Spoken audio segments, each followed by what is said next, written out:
Morning, everyone. We're ready? Just wanted to get started. I'd like to call to order the New York City Transit Committee meeting. Can we get started with the public safety announcements, please?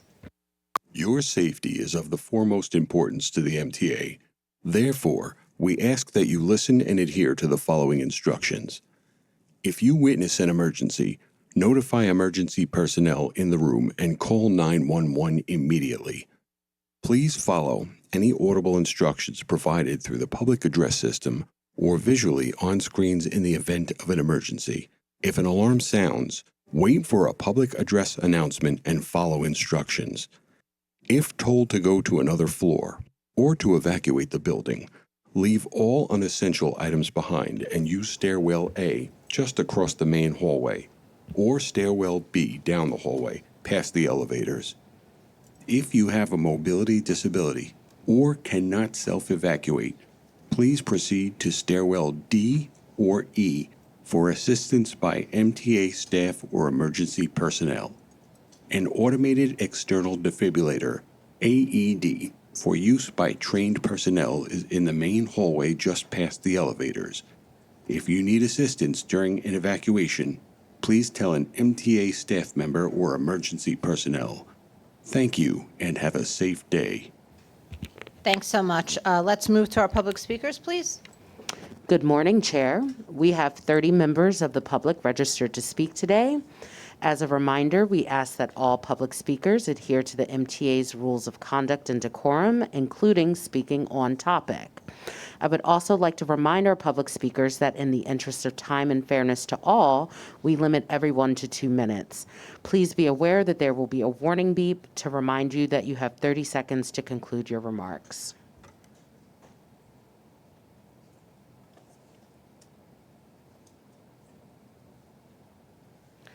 Our first speaker is Kara Girl, followed by Andy Pollock.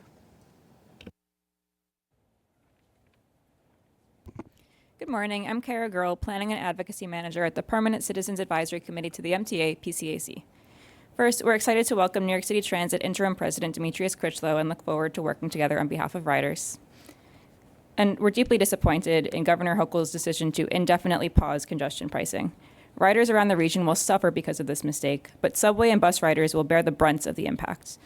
With 80% of the revenue slated to go towards transit projects, there will now be a major gap in funding for things like upgraded signals and accessibility projects. Congestion pricing would also speed up buses by getting cars and trucks off the street and out of bus lanes, complementing automated camera enforcement. Even with some kind of last resort funding for the MTA, riders on buses and Access-a-Ride won't see speed improvements like they would have with congestion pricing. All of this pain for riders is coming in the name of affordability for the tiny minority who drive into Manhattan. We agree that affordability should be a priority, which is why we're working to expand fare fares in this year's city budget. PCAC released a report earlier this month showing that over 650,000 more New Yorkers from every neighborhood across the city would be newly eligible for fare fares if the eligibility threshold was raised to 200% of the federal poverty level, up from the current 120%. We found a strong correlation between fare evasion summonses and where residents would be newly eligible for fare fares. Also, that New York's fare fares has the most restrictive income requirements, despite having the highest cost of living and the highest poverty rates of major cities within comparable programs around the country. That's how you actually improve equity and affordability, by making the transit system that low-income riders and working-class New Yorkers depend on more accessible, so no one has to choose between a meal and a swipe. We're working closely with the Community Service Society, Riders Alliance, and the City Council to get fare fares expansion over the finish line this year. Riders just need Mayor Adams to agree. Thank you. Thank you. Our next speaker is Andy Pollock, followed by Robert Whitaker. Thank you, Lucille. Good morning, everyone. Andy Pollock for the record, Passengers United. I want to wish Richard Davey best luck in his new chapter in Massachusetts. So let's stick to what's going on in the world of New York City Transit lately. Subway surfing, yet again. What's going on? We had another teenager die literally in the Bronx a couple of weeks ago. So something needs to be done about subway surfing because this is getting ridiculous. How many more kids are going to get killed just running on top of these trains? I mean, really. And I will mention that I have been seeing cops on the above ground platform on the 7 train, which is progress. But something needs to be done here. I mean, these kids are getting out of school beginning on Wednesday. I mean, this is going to be a repeated pattern. So again, please do something about the subway surfing because it costs people time. It costs people. I've even heard people have lost their jobs because of subway surfing incidents, which is getting ridiculous already. And one more thing before I wrap up my comments, I want to address this to Demetrius. Demetrius, why is the E and the F train going insanely fast? Because the trains are going 50, maybe even 60 miles per hour from what I've been dealing with lately. The FRA requirement is 40 miles per hour. So tell the conductors to slow down because we're going to have a derailment one day if this continues. So that's all I'm going to say for now. And I'm going to conclude my remarks. Wednesday, I'm going to talk more about congestion pricing. Thank you very much. Our next speaker is Robert Whitaker, followed by Paul Dukacich.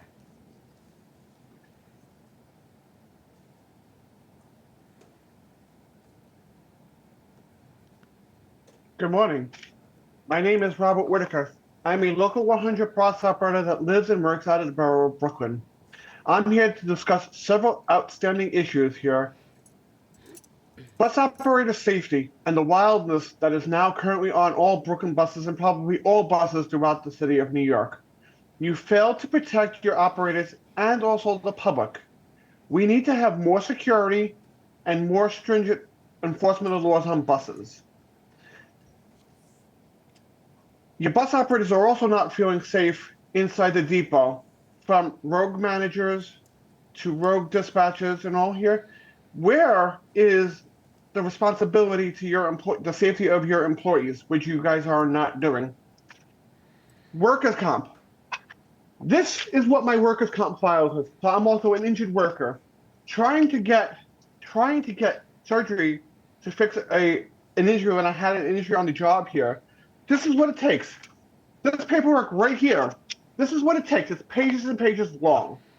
Why can't we turn around and just have a more equitable ways to get your employees back to work, but actually, get them back to work well, and then back to work so that you could possibly meet the 201-day employee average working day. But you can't do that with the current system. I kindly ask that you look into the whole system here and that you stand up for your bus operators. Thank you very much. Our next speaker is Paul Dukacich, followed by Giancarlo. Good morning. My name is Paul Dukacich. I'm a resident of Washington Heights, and I live on Riverside Drive. I have a proposed change to the BX6 bus route as it heads north on Riverside Drive West. Currently, the bus makes a sharp right turning south onto the very narrow and congested Riverside Drive lower roadway. This change will alleviate many issues as well as improve safety, service, and quality of life for the neighborhood. Extending the BX6 bus route north to 165th Street will provide access to the Bronx-bound bus to the hospital, its staff, patients, and expanding ridership and revenue. The bus can either turn south from West 165th Street onto Fort Washington, utilizing the bus stops for the M4, or on Broadway, utilizing the M5 line bus stops. The bus will no longer be hindered by double parked cars on the very narrow Riverside Drive, forcing the bus into opposing northbound traffic lanes. This causes a very dangerous condition and constantly causes backups on Riverside Drive as well as negatively affecting the schedule. The noise of the bus horn coming around the blind corner as it enters the opposite lane of traffic due to double parked cars, warning oncoming vehicles that it is coming, is constant. The sound of multiple horns blowing at all hours as the bus finds itself blocking traffic due to a double parked car and an oncoming vehicle not stopping in time to allow the bus clear passage as additional cars come to back up traffic is intolerable.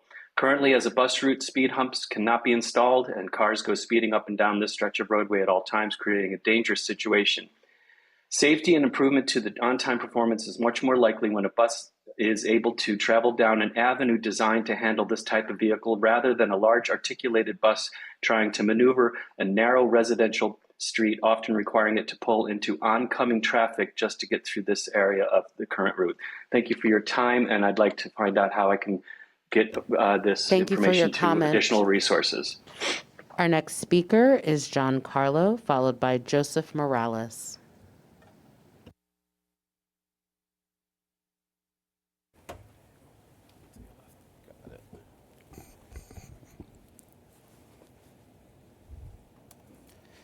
All right. Good morning, folks. My name is John Padula. I'm a supervisor with Educational Vision Services from New York City Public Schools. I'm also a member of the Advisory Committee for Transit Accessibility. Very excited that we're moving forward with Phase 3 for Accessoride. But as we move forward with Phase 3 and on-demand service, we have to move forward with traditional service as well. Life for none of us is the same as it was 34 years ago. And it's unfair that Accessoride is asked to operate with infrastructure that's 34 years old. So I know there's a lot of things happening, but a couple of things I'm wondering about. Where are we with the RFP that was supposed to come out in spring for the new scheduling engine and software? New software infrastructure is vital for Accessoride to operate in today's modern day. Secondly, you know what time you're going to arrive somewhere. You know what time you have to be there. You don't always know what time you're going to get home or gonna leave. So flexibility on B and C legs, taxi authorizations would be a great solution for that. So if we can figure out how to apply that to intra-borough situations for B and C leg flexibility, that'd be wonderful. Finally, one of my very thoughtful teachers asked me, if our students receive free Metro cards, then why do our students with disabilities that have IEPs, if they have busing on their IEP, they want to stay after school for an activity and they need to schedule an Accessoride to participate, they have to pay the Accessoride fare when their counterparts still have a free Metro card to go home with. So I don't know if we can consider that, but I'd like to advocate for students that want to participate in extracurriculars, and they should have a fair fare just like their counterparts. Thanks, everybody. See you next month. Our next speaker is Joseph Morales, followed by Miriam Fisher.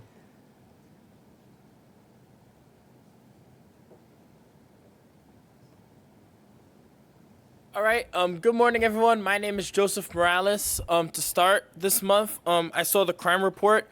I'm glad Chief Kemper is here. Great work with the continuing crime improvements.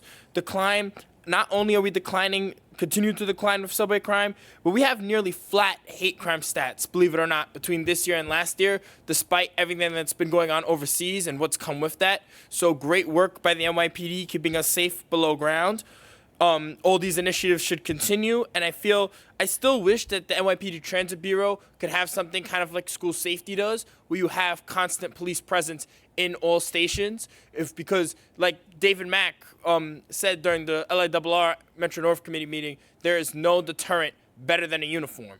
So if we can have the same presence by the same officers every day that we do in the schools, I feel like it could really make a difference with everything that we're trying to do with the subway system. And for buses, I saw the statistics for this month. It seemed that I was surprised, but not surprised. A much lower percentage of riders were satisfied with wait times than they are travel times, because those are two of the big issues we normally talk about when we do buses. So I understand without congestion pricing revenue, we may not be able to do much to increase service, but make sure we're staying diligent. We're trying to reduce bus bunching and allocate services effectively to where it's needed. That will help us to keep satisfaction as high as we possibly can. Lastly, the Omni retailer outreach at Citi Field was great, as it helped encourage retailers to sell Omni cards. We know so that more riders could take advantage. However, this should be expanded with a focus with communities with higher densities that have higher rates of unbanked and transit-dependent populations, such as Mount Haven in the Bronx and East New York and Brooklyn. Because without a bank card, it's almost impossible to use Omni. And this could lead to higher bus dwell times in these areas, as there are longer queues. Those who have to use the Metro cards use the exact change. So thank you for your time. I feel like that should be the priority. Our next speaker is Miriam Fisher, followed by Michael Riley.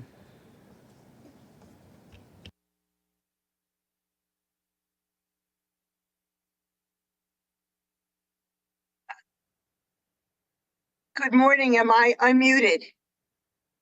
Yes, you are. Please speak. Okay. Thank you. Congestion pricing. No halt on making subway stations accessible. It violates the 2020 legal agreement with the MTA making subway accessibility for all riders.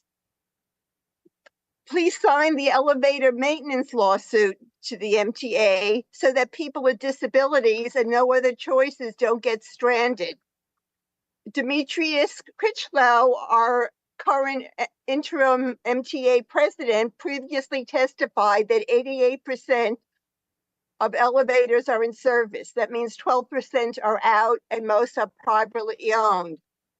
Announcements of elevator outages, auditory and visual on train and on the platform. Not everyone has cell phones, which also only work in certain locations. Here in Washington, D.C., is a digital announcement of an elevator outage. The technology is there. We announced the next train. Let's continue the service with announcing outages.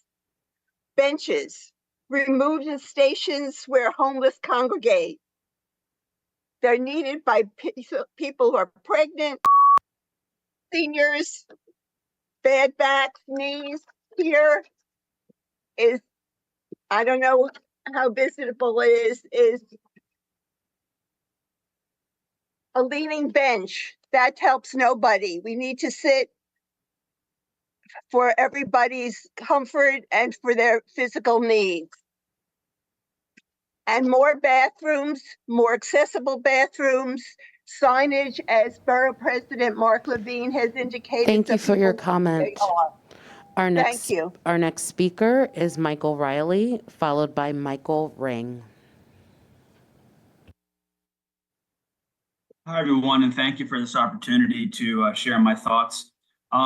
I didn't prepare any notes, but I come here to ask the MTA, to ask the powers that be to strongly use every force they have and every tool they have to help implement congestion pricing. I'm formerly a professional driver who had the idea of congestion pricing 25 years ago, and it would just be such a benefit to.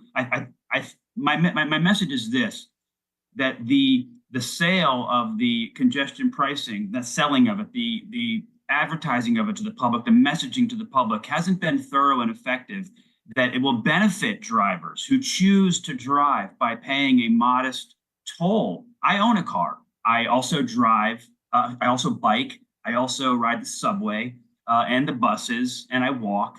And I would be happy to pay a modest toll to enter the congestion zone, just as I would have when I drove professionally, speeding up delivery times, allowing for traffic to flow, allowing for better access to parking for curbside deliveries. All those things have a cascading effect that causes a detriment to the city, to our health. When I was traveling via bicycle the other day, I watched an ambulance stuck in traffic for what seemed like probably 4 or 5 minutes. It may have been longer, blaring away on their siren and honking and trying to get through right near the governor's office, ironically, on 3rd Avenue. And so I encourage the MTA to use every power that they have, every strength, draw on a higher power if you must, to help push this congestion pricing forward. Thank you for the opportunity to share on this. Our next speaker is Michael Ring, followed by Iris Kelly. Hiya, I'm Michael Ring. If anyone needs a verbal description of my appearance, I'm just a white guy wearing a green hat that says Disabled in Action. That's the organization one of the organizations I'm representing today. I'd like to speak briefly on bus stops that are designated for accessorized vehicles. There's one right across the street, and it's great today that you have staff out there preventing placard users from parking in it or just storing their vehicles in it, while accessorized vehicles would need to pick up passengers in there. But there's like 360 other days of the year that it's being filled up by other cars. And there's 100 other accessorized bus stops that are being used by vehicles that shouldn't be in there. And now I'd like to use the next minute of my time to I'm inspired by the governor of the state of New York to pause. Everyone has important things to do, but for the next minute, I'm going to do nothing. I'm going to stand here while everyone, I have important things to say. You have important things to do. We're all going to be stuck in traffic. We're all going to be waiting for buses longer, waiting for trains longer. So I'm going to practice that.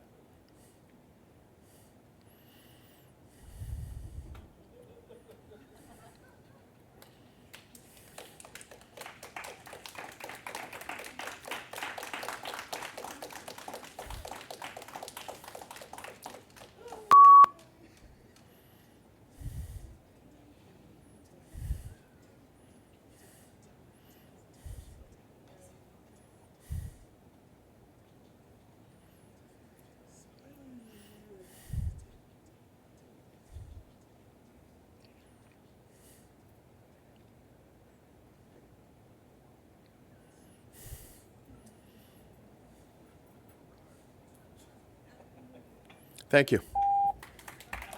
Our next speaker is Iris Kelly, followed by Lynn Yellen.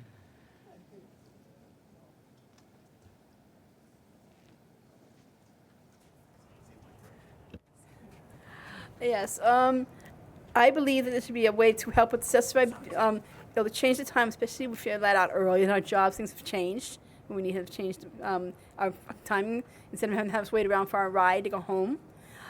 And that the accessible is I've been doing good with it, and the also with the railroads doing well with the better connections of our trains. Even had a chance to get in one even earlier, which is great. That helps, but we need to improve more on all these things in terms of travel. It really would be great. Thank you.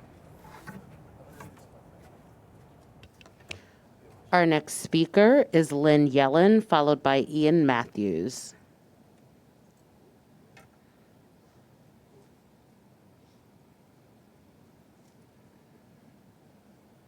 Hi, my name is Lynn Yellen. In May 2017, when there were massive subway delays on an all-too-regular basis, I made a snap decision one morning to ride my bike to the Manhattan school where I worked.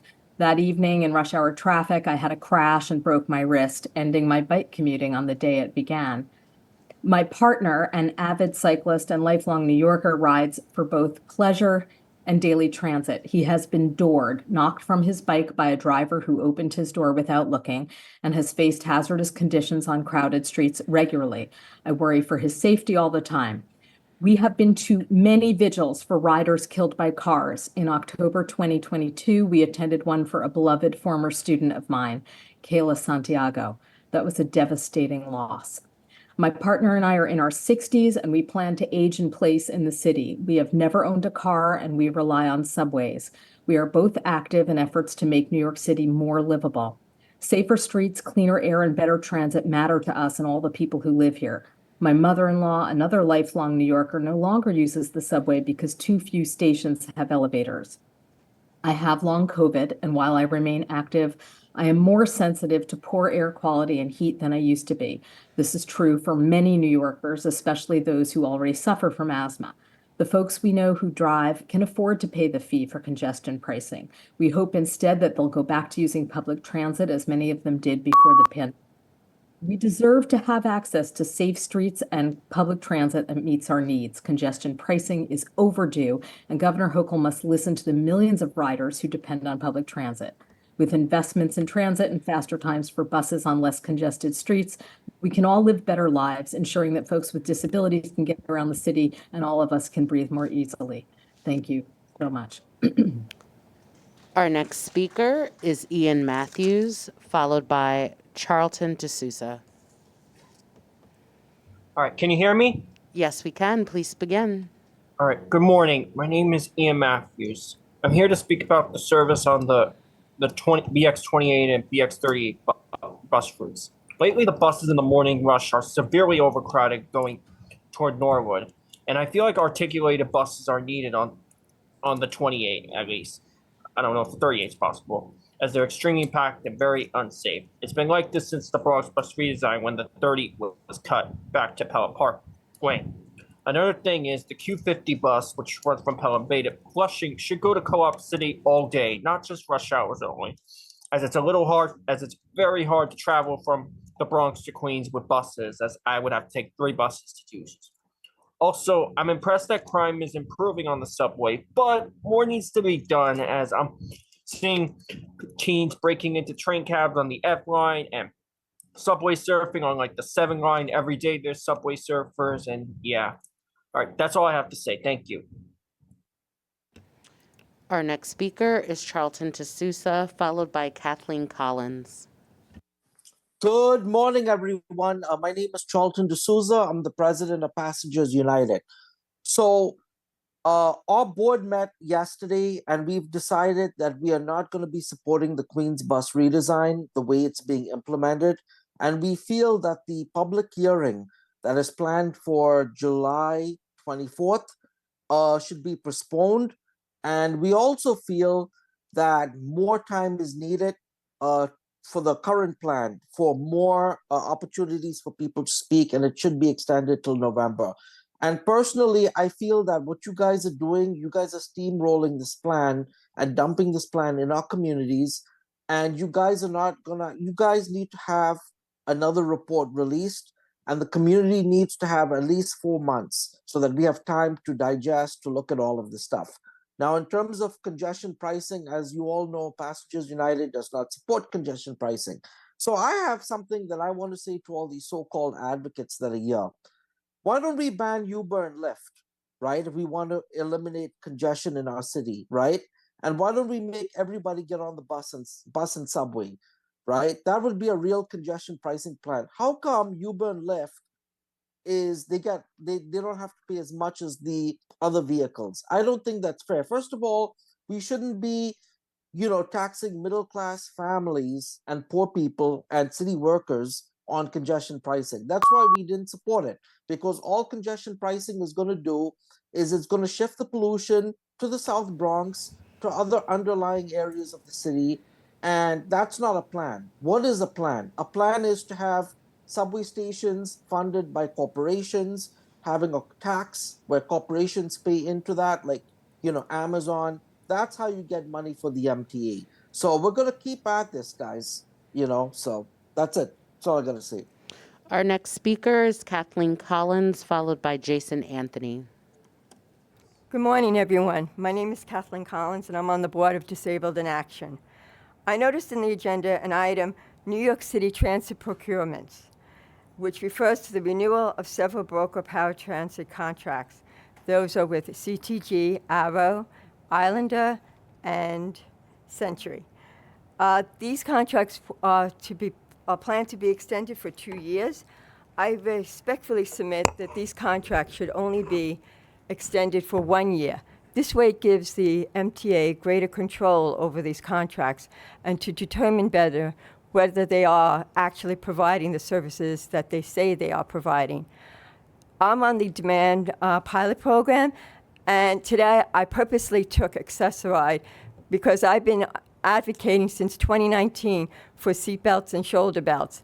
And again, today, we had to make a makeshift shoulder belt and seatbelt. They never seemed to have the heads that you click the other piece into. I don't know why this happens, but they don't. And I don't know what I can do about this. I need to come to you. I need to come to the TLC. Somebody needs to do this before we have a major accident and somebody is seriously hurt.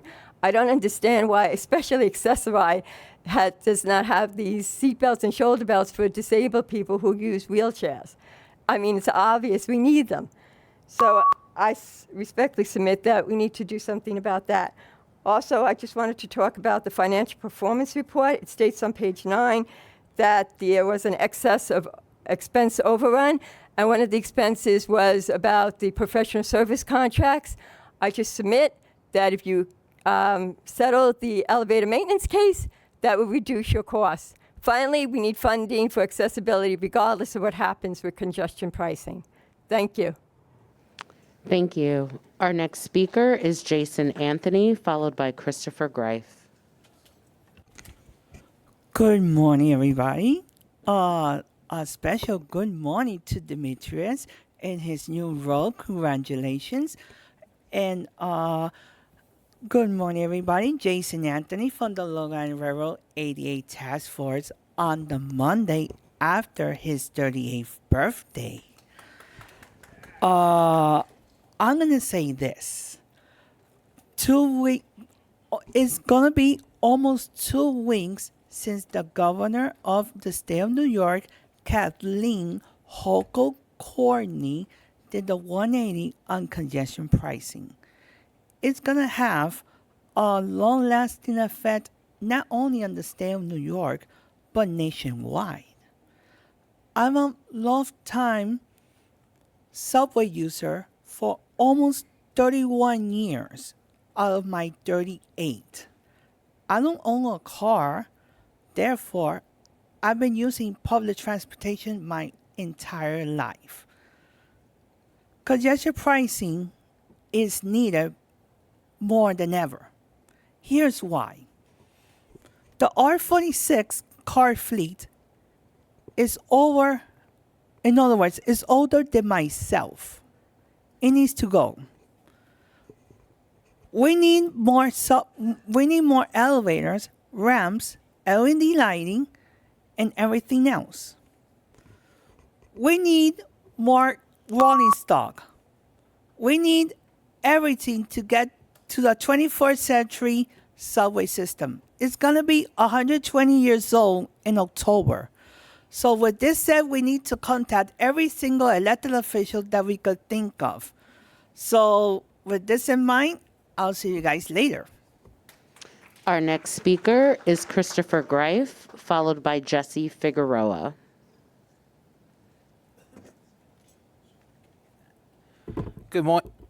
Good morning, everyone. I'm Christopher D. Greif. As an advocate for people with disability for 30 years, first, Demetrius, congratulations on your role. As I already said it, but I like to say it for the record. Second thing is to the NYPD, I want to thank them very much because there's been a lot of accessibility assistance at stations near gates. So the word's been really well. Thank you so much. Now, forgive me, everyone, that I'm going to be a little blunt today, but it's not MTA's fault. It's our elected officials. You know, we have been advocating to get more accessibility, not just elevators, not just ramps, but update our buses and our accessorized buses as well. As we've been advocating to get more safety in our transit system, we need to think forward, not backwards. And as an advocate for years and years, advocating for more accessible stations, and I'm not just saying stations, I'm going to say buses, accessorized, and make sure that LD lighting is up to date, safety for the bus drivers, safety for all MTA employees. When we pause congestion pricing, it's not just hurting one set of communities, it's hurting all communities, accessibility, seniors, disability, and our veterans. I am really disappointed with our elected officials that don't get the point. You want a station to be full accessibility. You want buses to come to the stops. Work with your communities. Work with our disability communities. Work with our seniors, especially our accessorized who need to come into the stop, as well as MTA buses. I'm encouraging that we need the full funding. And I hope all elected officials hear me very clearly. We need funding for the MTA accessibility to move forward, not backwards. Forward is the way we need to go to make sure that all our services are up to date. Thank you. Our next speaker is Jesse Figueroa, followed by Edward McGinnis. Good morning, everybody. My name is Jesse Figueroa, U.S. Army veteran and member of the MTA LIRR Accessibility Task Force. As an advocate and a veteran with a disability, I am disappointed in Governor Hochul's decision to postpone congestion pricing. It is also crucial that we need the funding towards MTA accessibility. We are disappointed at the governor herself and some elected officials as we need the full funding for accessibility. Elevators, ramps, LED lighting, new buses, Second Avenue subway extension, and accessorized. Oh, and congratulations to Demetrius on your new position. Thank you and God bless. Our next speaker is Edward McGinnis, followed by Hindi Schachter.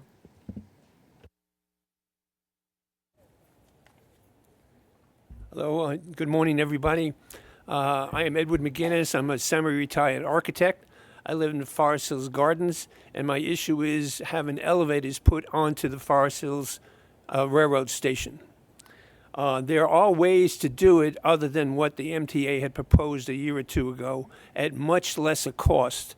And myself, as an architect, I have 4 schemes, 4 possibilities of designs to put an elevator on the southern platform and 1 scheme for the northern platform.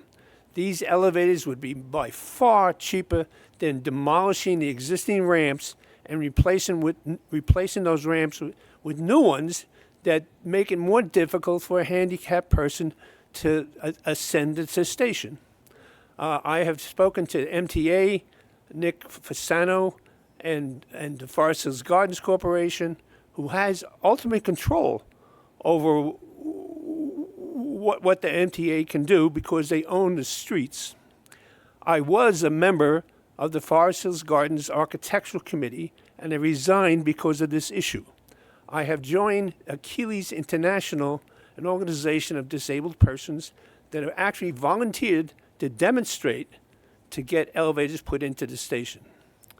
Representative Meng has got $7 million available, I understand, to put into the elevator construction, and I am in touch with her office, and I just would like an opportunity to somebody to see some of the designs I have, which will have no impact, again, no impact on the historical landmark quality of the neighborhood. And that's my story. Thank you. Thank you. Our next speaker is Hindi Schachter, followed by Kirby Kelser. Cindy Schachter. I'm co-chair of Families for Safe Streets Congestion Pricing Subcommittee. Families for Safe Streets is an organization for people who have lost loved ones through traffic crashes. So you know that I am such a person. My interest in congestion pricing is it is the best way to get safe streets. It's the best way to stop the carnage, the killing of human beings, which I think we can all agree is more important than having a few people from New Jersey able to come over for $20 egg sandwiches at the Pershing Diner. Your interest is in running a safe and efficient transit system. There's a saying, comes the hour, comes the man.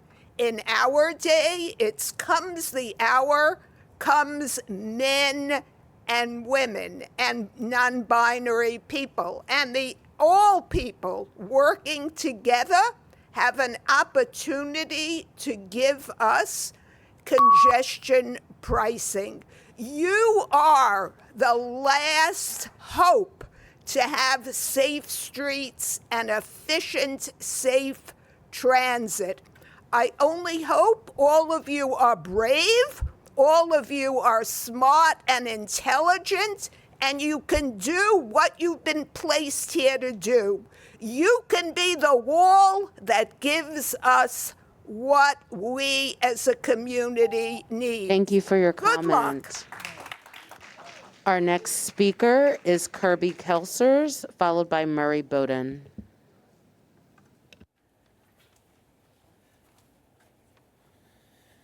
Good morning. My name is Kirby Kersels. I live on the Upper East Side, and I am here this morning to speak in favor of congestion pricing.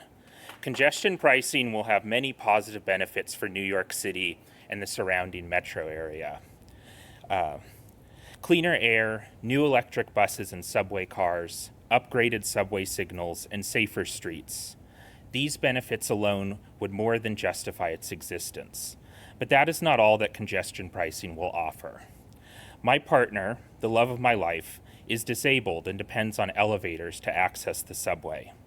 Because of the New York City subway system's abysmal level of accessibility, we are often forced to take the bus. And let me tell you, the buses in Manhattan are slow. Slower than slow, really. When my partner and I talk about congestion pricing, we are most excited about the long overdue, and need I remind you, legally mandated accessibility upgrades that it will bring to the subway system, as well as the much needed speed boost that it will give to the buses. I read a report recently that said congestion is the worst that it ever has been in Manhattan. It is abundantly clear that the status quo is failing. It isn't working for the kids who live next to car-clogged streets and can't escape the toxic air, the bus riders on buses that can barely move, and even the drivers all alone in their personal vehicles too. No one benefits from our congested streets. I will end my remarks with a heartfelt appeal to the members of this board to do the right thing and save our city by starting congestion pricing as promised on June 30th. New York is counting on you. Thank you very much for your time, and I hope you all have a wonderful day. Our next speaker is Murray Bowden, followed by David Kupferberg.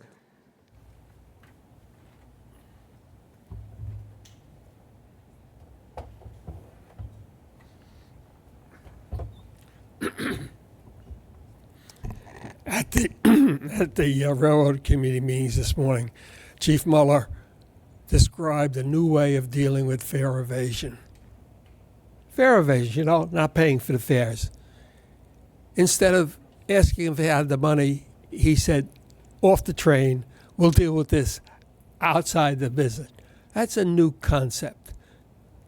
Somebody would say, I have the money here, and he took them off the train.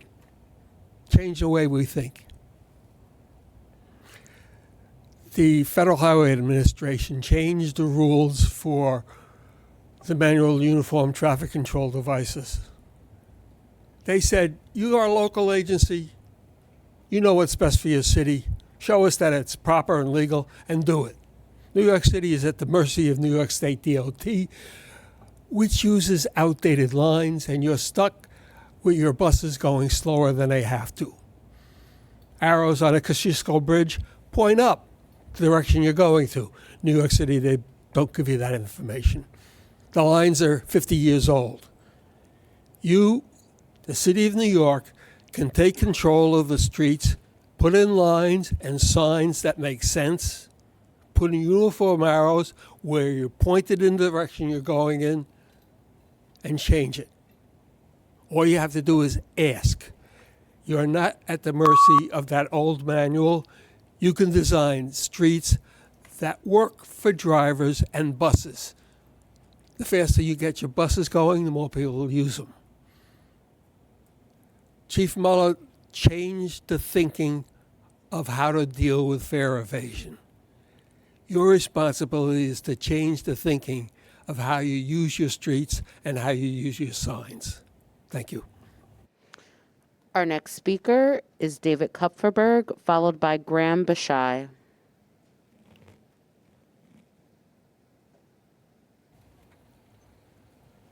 Good morning. My name is David Kupferberg, Vice President of Bus Advocacy, Passengers United.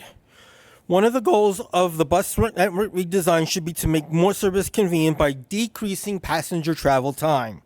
Currently, in order to travel between northeastern Queens and southeastern Queens east of Francis Lewis Boulevard, a person would have to take 3 or 4 bus routes and spend approximately 2.5 hours traveling from point A to point B.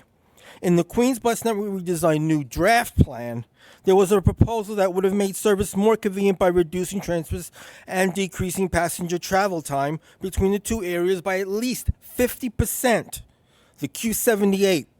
It was proposed to operate between Bay Terrace and Springfield Gardens via Bell Boulevard and Springfield Boulevard. The Q78 proposal had overwhelming community support. It was pulled from the proposed final plan due to budget constraints. To add insult to injury, north-south service is now proposed to be eliminated via Bell Boulevard between Northern Boulevard and 48th Avenue. The Q78 proposal must be restored. This way, the Q27 could be rush service via Springfield Boulevard and, on a trial basis, extended to Merrick Boulevard. If the Q78 is not in the proposed final plan addendum, the people of Queens would be less mobile than today. And if there would be no Q78, don't call the project a redesign. Thank you. Our next speaker is Graham Bashai, followed by Salma Alam. Good morning. My name is Graham Bashai. I'm a resident of Bushwick, Brooklyn, and a daily rider of the MTA. 3 years ago, I moved to New York in no small part for its offer of a working transit system. I had recently sustained a serious back injury that made driving nearly impossible and severely detrimental to my recovery. Charged by a doctor with walking and biking and using as much active transportation as I could, I moved to the city where I thought I could do so, or at least I thought. In so many ways, the subway represents the promise of New York City, and my small story is a drop in the bucket of several of these stories. Every day, the subway is filled with people in community, with fellow riders taking the train, with millions of others hustling for the opportunities this city offers. So what's so absolutely jarring to me is that Governor Kathy Hochul doesn't understand this or doesn't care. This city would not last a day without a working subway system. And this system is already on its knees. Riders have been putting up with inaccessible stations, crippling delays, closed entrances, and repairs that take far too long. I use the J train along Broadway every day, and half the station entrances are not only inaccessible, but are chained shut, and have been since the 1980s. Riders are at their wits' end. That didn't stop the governor from giving a slap to the face to its most devoted users, working class people, disabled riders, while openly admitting that she works for New Jersey suburbanites. Today, I'm asking all of you at the MTA to stand with who you work for, to reject the corruption that's corroding our city, and I hope you are not bought in the way that the governor is. The singular action you should do today is to work as in your furthest capacity to switch on congestion pricing on June 30th. Anything else is abject failure to the entire city's future, a New York that is livable. Thank you. Our next speaker is Salma Alam, followed by Jan Benetrau.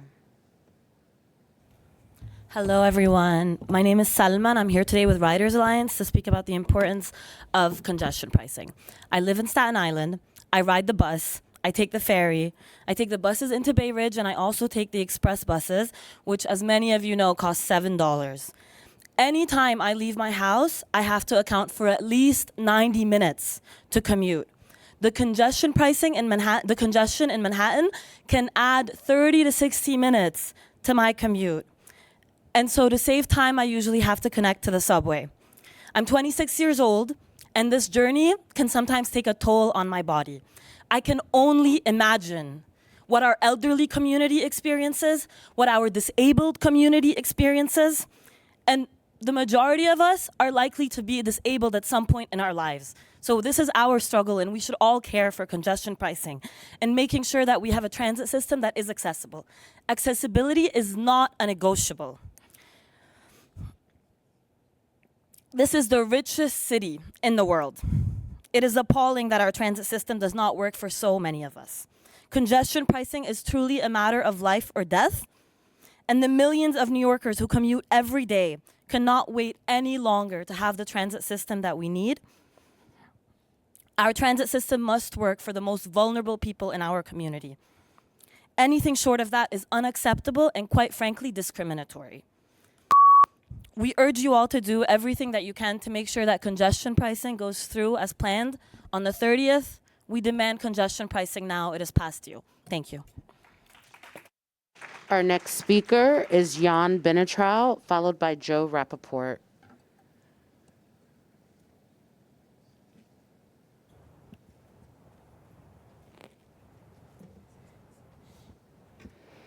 Jan Benetrau.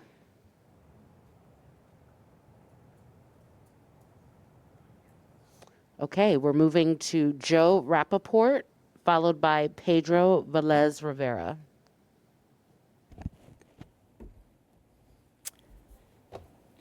Good morning. I'm Joe Rappaport of the Brooklyn Center for Independence of the Disabled. 45 years ago, disability advocates first sued the MTA for full access to the subways. And here we are in 2024 facing new delays in doing the job. And not just on access, but on everything that keeps our transit system running. We wish congestion pricing were moving forward, but we always knew it was a risk. What is your plan B, I kept asking. But if you don't buck the governor on Wednesday, that doesn't let her, the legislature, the mayor, or you off the hook. If you're the governor, you can blame Washington, but you've got to fix this. If you're the legislature, you can blame the governor, but you've got to fix this. If you're the mayor, you can applaud the governor, but you've got to fix this. And if you're the MTA board and leadership, you can blame forces out of your control, but you've got to fix this. How do you do that? Don't wait for the governor to come up with ideas. There are plenty of ways to fund transit. Your job at the MTA isn't only to tell us what won't happen. Your job is to propose as many non-regressive funding sources as possible, as you can imagine, and get the governor, whom you answer to put them in place. Your job should have begun on this long ago. Your job is to convince the legislature that blaming the governor won't get them elevators or cleaner buses or new signals. Your job is to convince the mayor to actually play a role beyond outside observer. We are ready to help you fix it. One more thing. We see that you've posted ridiculous new rules that ban signs at these meetings after decades of allowing them. So weak. Is that really the kind of MTA you want to be? Thank you. Our next speaker is Pedro Velez Rivera, followed by Dana Dennis. Good morning. My name is Pedro Valdez Rivera. I'm currently living in a Bed-Stuy Nitro development with my family since January 2016. I'm also a member of the Rise Alliance since June 2013. The decision to pause congestion pricing by Governor Kathy Hochul in the past couple of weeks will be having a devastating impact towards the New York City's economy, but also the environment, especially during the uncertain times of climate change. Sometimes, me and my family are taking the bus occasionally to our appointments, groceries, school, and work. However, my family has been diagnosed with respiratory problems such as asthma and COPD in a neighborhood with a lot of car and truck traffic. If congestion pricing goes through and the MTA gets the necessary funding, then there will be more electric city buses for clear air so I can breathe. Other times, we are taking the subway, especially for the Murder Avenue JMZ subway station to other places for the same things. These trains are overcrowded during the day. If congestion pricing goes through and the MTA gets the necessary funding, then there will be CBTC around the Jamaica, Murder Avenue, and Nassau Street lines. This will certainly make the JM and Z trains run more frequently and reliable. Therefore, me and millions of subway bus riders are demanding Governor Kathy Hochul to reverse course of her decision and hold the line to support congestion pricing. Thank you. Our next speaker is Dana Dennis, followed by Paul Medovetsky. Okay. Good morning, everyone. I have a bit of a cough and a sore throat, so I'm going to keep my mask on, but I'm going to try to project. Hopefully everyone hears me. So my name is Dana Dennis. I'm a senior organizer with the Writers Alliance. I know I can be passionate when I speak today, but I'm going to give out some thank yous, and I hope you all don't take them the wrong way. Okay, so I'm here to talk about congestion pricing. What the governor has done to us as advocates, as riders, and even as you all, because I know y'all can't say it, so I'm going to say it for you, is unacceptable. If the governor wanted to change her mind about congestion pricing, if she wanted to reassess the program, she would have been well within her rights to do so. But in this final hour, it is not okay. And I know sometimes it's hard to go against your boss. So for those of you who are in support of the program, hold the line. We are here. We will continue to fight and elevate our voices. Hopefully, come June 30th, we will not have this problem and we will continue to move forward with the program. Please do the right thing. And let me tell you, you all have been in this room time and time again, just like you were in this room earlier today, going over budgets, going over the numbers, crunching what it's going to take. So you know if we do not pass congestion pricing, right, we have a hole that will have to be filled. And it will be your duty as MTA board members, committee members, employees. You all are having the hard conversations just like us, the advocates, right? You're talking to your family members, your friends who may not support it, who may not even understand what we're doing here. We know that the average rider, transit rider, and even some of the employees don't understand the difference between the operating budget and the capital plan. But you also know that we have millions of riders that depends on the accessibility of the stations, and they don't have it. And if you all are struggling with the need, I'm gonna just challenge you all to take the bus. That's where you're really gonna feel it. You may be patting yourself on the back. Myself, I do it too. I own a car. Sometimes I go, well, I'm getting on the subway. Forget about the subway. Yes, the subway has its challenges, but take the bus. Thank you for your comment. That's where you will find the most transit-dependent folks. Thank you for your comment. Thank you. Our next speaker is Paul Medovetsky, followed by Danny Pearlstein. Hello, everyone. My name is Paul Medvetsky, and I'm a resident of Great Kills in Staten Island. I want to speak in favor of congestion pricing and urge Governor Hochul to undo her indefinite pause of congestion pricing. As a lifelong bus and subway rider on the island and someone who depends on the system for commuting and mobility, I can't tell you how many times I've been stuck waiting 45 minutes for a bus that's supposed to come every half an hour, or spending time riding a train that's nearly 3 times as old as I am, or being stuck on an express bus that's caught in rush hour traffic on the Verrazano and the BQE. Staten Island only had a couple of projects that would have benefited directly from congestion pricing: the Clifton Staten Island Rail Station, the ADA accessibility upgrades for it, several stations repairs for them along the SIR, and 2 bus depots, which as a South Shore resident would have been transformative for me personally, in Yukon and Charleston. Those would have represented the most immense investments in transit in my lifetime, and just for someone to indefinitely pause it just because someone over the Raritan wanted it to happen is really insulting and humiliating. As an express bus rider, I want to say also that the fewer cars on the roads would have dramatically improved my commute to the city. All of this to say that now is your moment to stand for what's right and to implement generational transit investment for riders in all 5 boroughs. The people on the South Shore, one of the most car-dependent communities in the entire city, not all of them depend on cars. 38% of Staten Islanders don't have access to a car. I am one of them.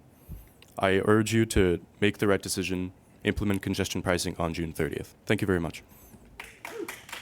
Our next speaker and final speaker is Danny Pearlstein. The bag says it all. Real New Yorkers ride the bus, more than 2 million of us every single day, and we are invisible, right? We know the congestion pricing critics, they don't like the subway, they're afraid of subway riders. They don't even see bus riders. And for bus riders, like everybody in New York, time is money.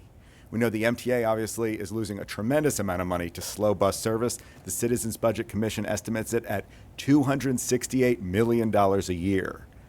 Slow subway service, delays in subway service are also a big problem for riders. The Independent Budget Office of New York City estimates that cost at $280 million a year. So when we talk about affordability, when we talk about the cost of living, we should be talking about the cost of congestion. Everyone knows the statistic from the Partnership for New York City, $20 billion a year lost to congestion. Roughly half of that is lost time. A third of that, several billion dollars, is lost business sales. And the remaining sixth is diesel fuel, wear and tear on our vehicles. That's $1 billion in diesel fuel up in smoke into our lungs. Harvard researchers estimate that respiratory illnesses among New Yorkers caused by driving cost $21 billion a year in healthcare costs. And one of the last costs we'll mention, which is something that, goes back to the folks from Families for Safe Streets, traffic crashes, right? Traffic crashes, which come down dramatically with decongestion. We've seen them halved or cut by 2/3 with projects like the 14th Street Busway. Traffic crashes cost at least $4 billion a year. That number goes all the way back to 2010, so it's guaranteed to be higher today. There is an immense cost of congestion, an immense impact to the cost of living of a lack of congestion pricing. Thank you. Chair, that concludes our public comment session for today's meeting. Thank you. Thank you, and thank you to all our public speakers. Before I entertain a motion to approve the minutes, I just want to, on behalf of the New York City Transit Committee and all the people in the room, congratulate Demetrius on his new role. Looking forward to continue to work with you and to make the system even greater. With that being said, can I have a motion to approve the minutes of the May? Sammy, second by David. Okay, all those in favor? Oh, hold on. Yes, Sandra. There are two corrections. Please tell us. On page 51, after Kathleen Collins, it should say disabled inaction instead of disable inaction. And then on page 52, under Chief Kemper's remarks, it should say at the end of this paragraph contains a complete record of Chief Kemper's remarks, not marks. Okay. So can I re-entertain a motion to accept the minutes as amended? Sammy? Okay, David? All those in favor? Okay, ayes. Okay, let's move on. Demetrius, are there any changes to the work plan? No, Madam Chair. Okay, great. You want to start with your president's report, please? Good morning. So delighted to be here. All the public, those here in person and those online. It's really been a great honor to be doing this, honor to be sitting in this chair. For those of you who don't know me, I'm Demetrius Critchlow. I'm the interim president for New York City Transit. I want to give thanks to those who supported me being here.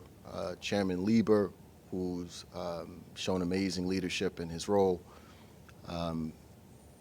Want to give thanks to Rich Davey, who continued to support transportation in New York, even though he's from Boston. He did a great job of making sure that this city was put first in his efforts.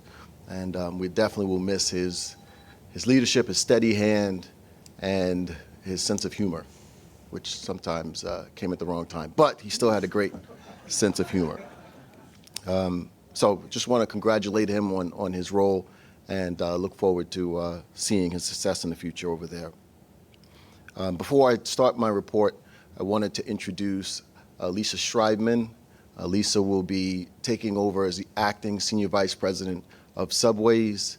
I've worked closely with Lisa as when I was the senior vice president of Subways, and she was the vice president of capital programs. So I'd ask Lisa to say a few words.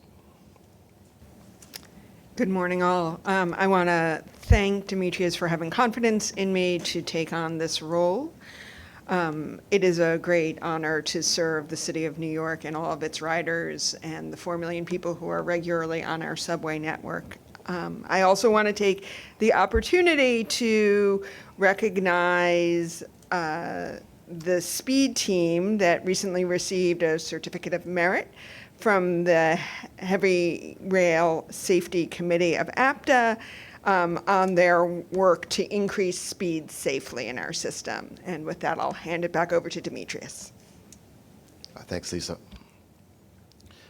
So over the 27 years working at the MTA, one of the things that I've cherished the most about this position, this job, has been the relationships that I've formed.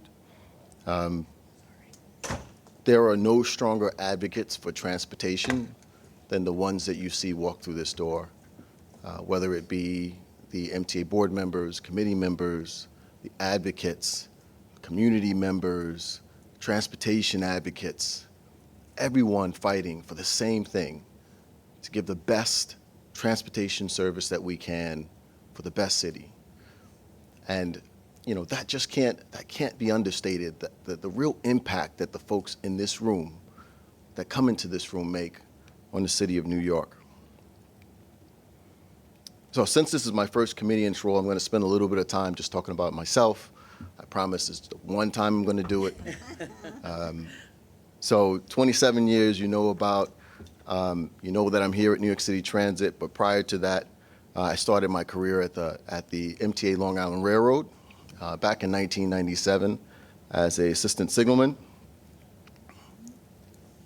So if you look at the picture on the left, that gentleman in the light beige shirt all the way on the right is a young Demetrius Critchlow who had no intention of sitting in this seat back then.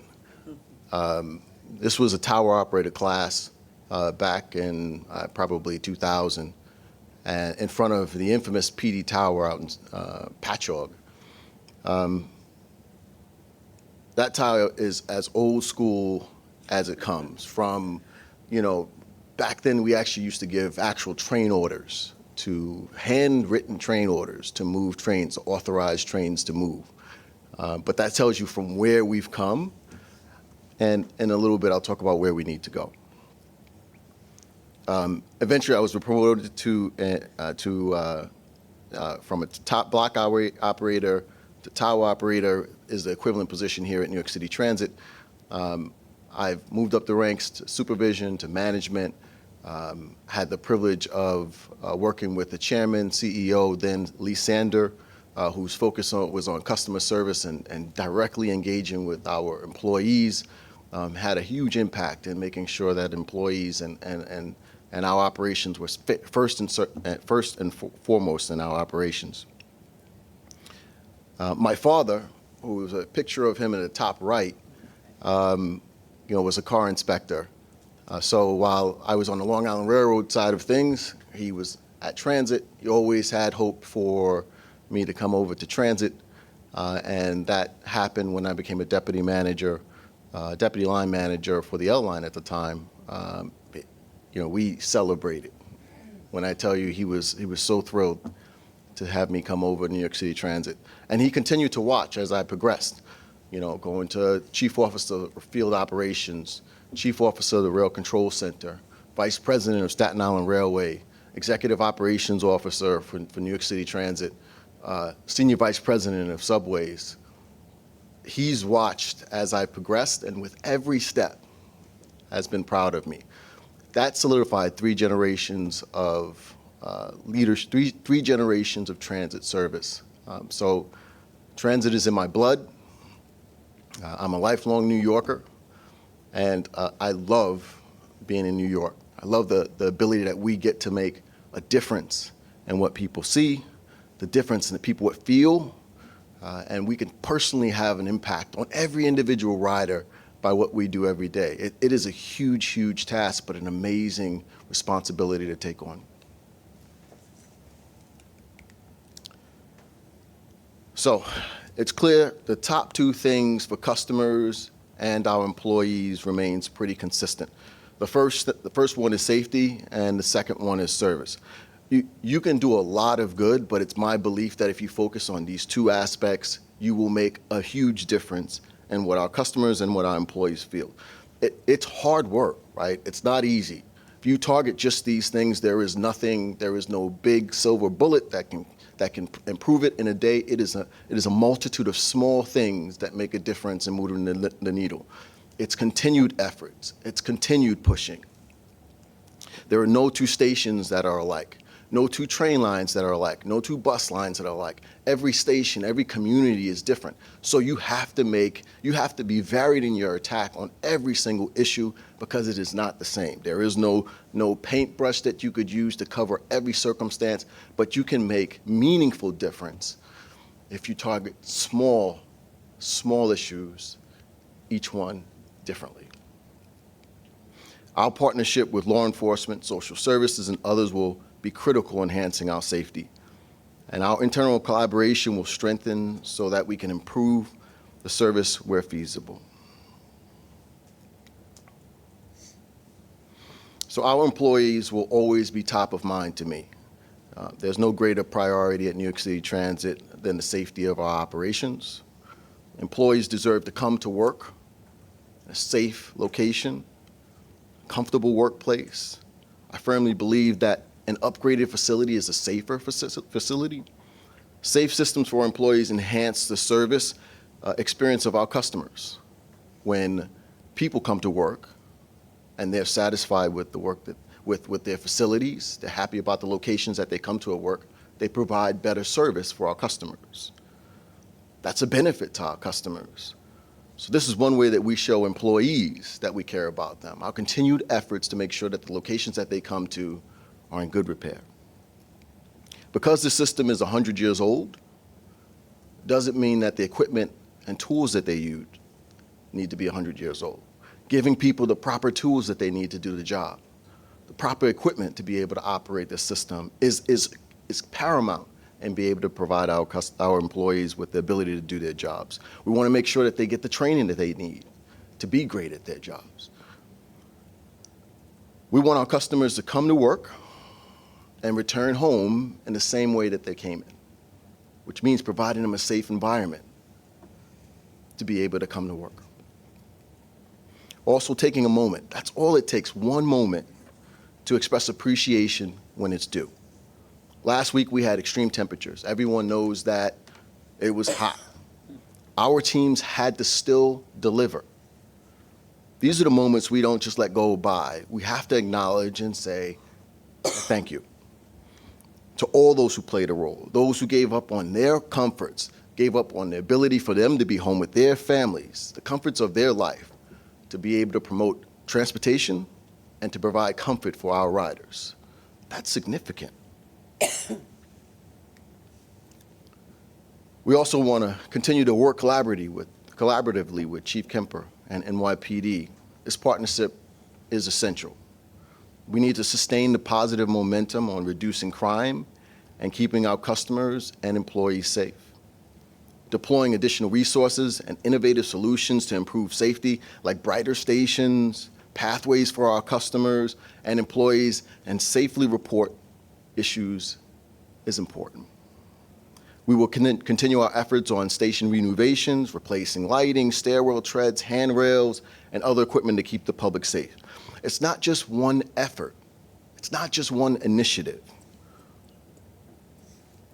We need to fix things one by one. It's multiple initiatives that slowly improve the safety and the perception of safety in our system. No matter the mode of transportation, customers want to get to where they're going within a reasonable time of when they intended to get there. So on the subway side, we're wrapping up a strong Q2 for on-time performance. Lisa had a strong week last week. Many of the days, just like the temperatures, in the 90s for our rush hours. I'd love to see some more of that for the next couple of weeks. On the bus side, they've continued to deliver. They're always, there's always a bus on the horizon. They continue to provide consistently unparalleled frequency. The 12-month average for service delivery from buses has held steady at 95.3%. Service and road management work diligently to maintain that service, navigating real-time road issues, and successfully completing about 97% of the trips in May. That's delivery. All of this starts with great schedules. That's for both subways and buses. So the engine that works behind these schedules, our scheduling group, has done an amazing work on the most complicated system in the North American region. There is no system more complicated than New York City Transit, and these folks work wonders to be able to provide this service. This includes the amazing work that they're doing at Queens bus redesign. Our paratransit continues to see historically high ridership and performance metrics. Customers, month by month, are continually happy with the service that we provide.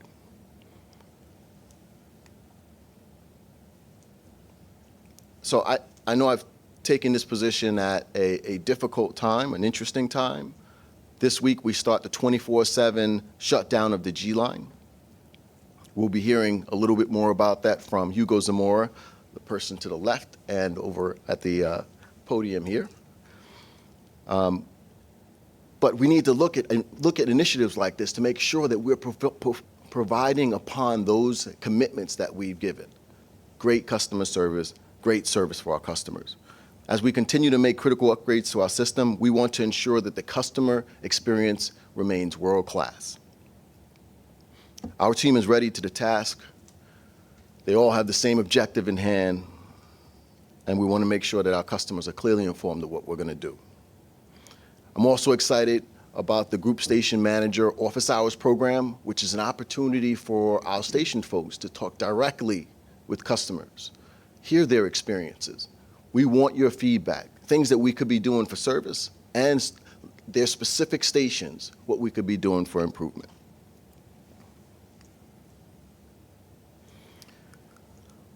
We have to continue to be forward-thinking. Again, how can we make small steps to improve service. Wow, that's what this was all about. On my first day in the role, I was joined by City DOT Commissioner Udanis Rodriguez, Senior Vice President of Buses, Frank Anacaro, MTA Chief Accessibility Officer, Q Arroyo, and several advocacy organizations as we announced the expansion of the ACE program, formerly ABLE. We're fortunate and grateful to have this strong network of support. We'll now hear a report regarding ACE and several other key initiatives from the Department of Buses. Frank. Thank you, Mr. President.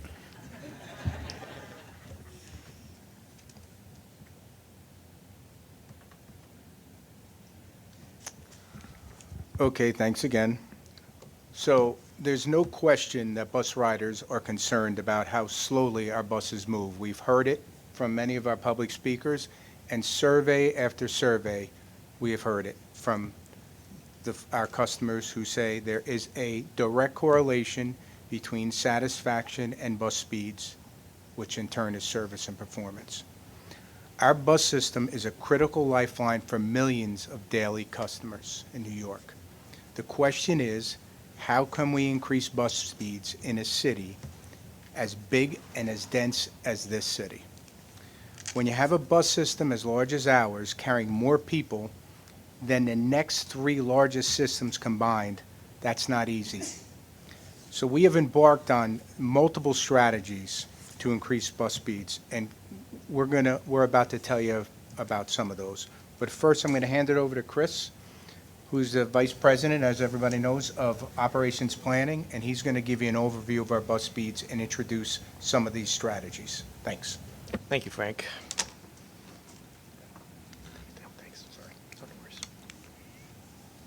Okay, so we'll talk a little bit about bus speeds here. So first we'll do some table setting. Looking at some of the bus speeds over the last 9 years here, you can see that in the orange line are all of our bus routes in New York, and in the blue are the bus routes that touch the central business district and the average weekday speed. As you can see that over time, our bus speeds since the pandemic have reverted back to pre-pandemic speeds.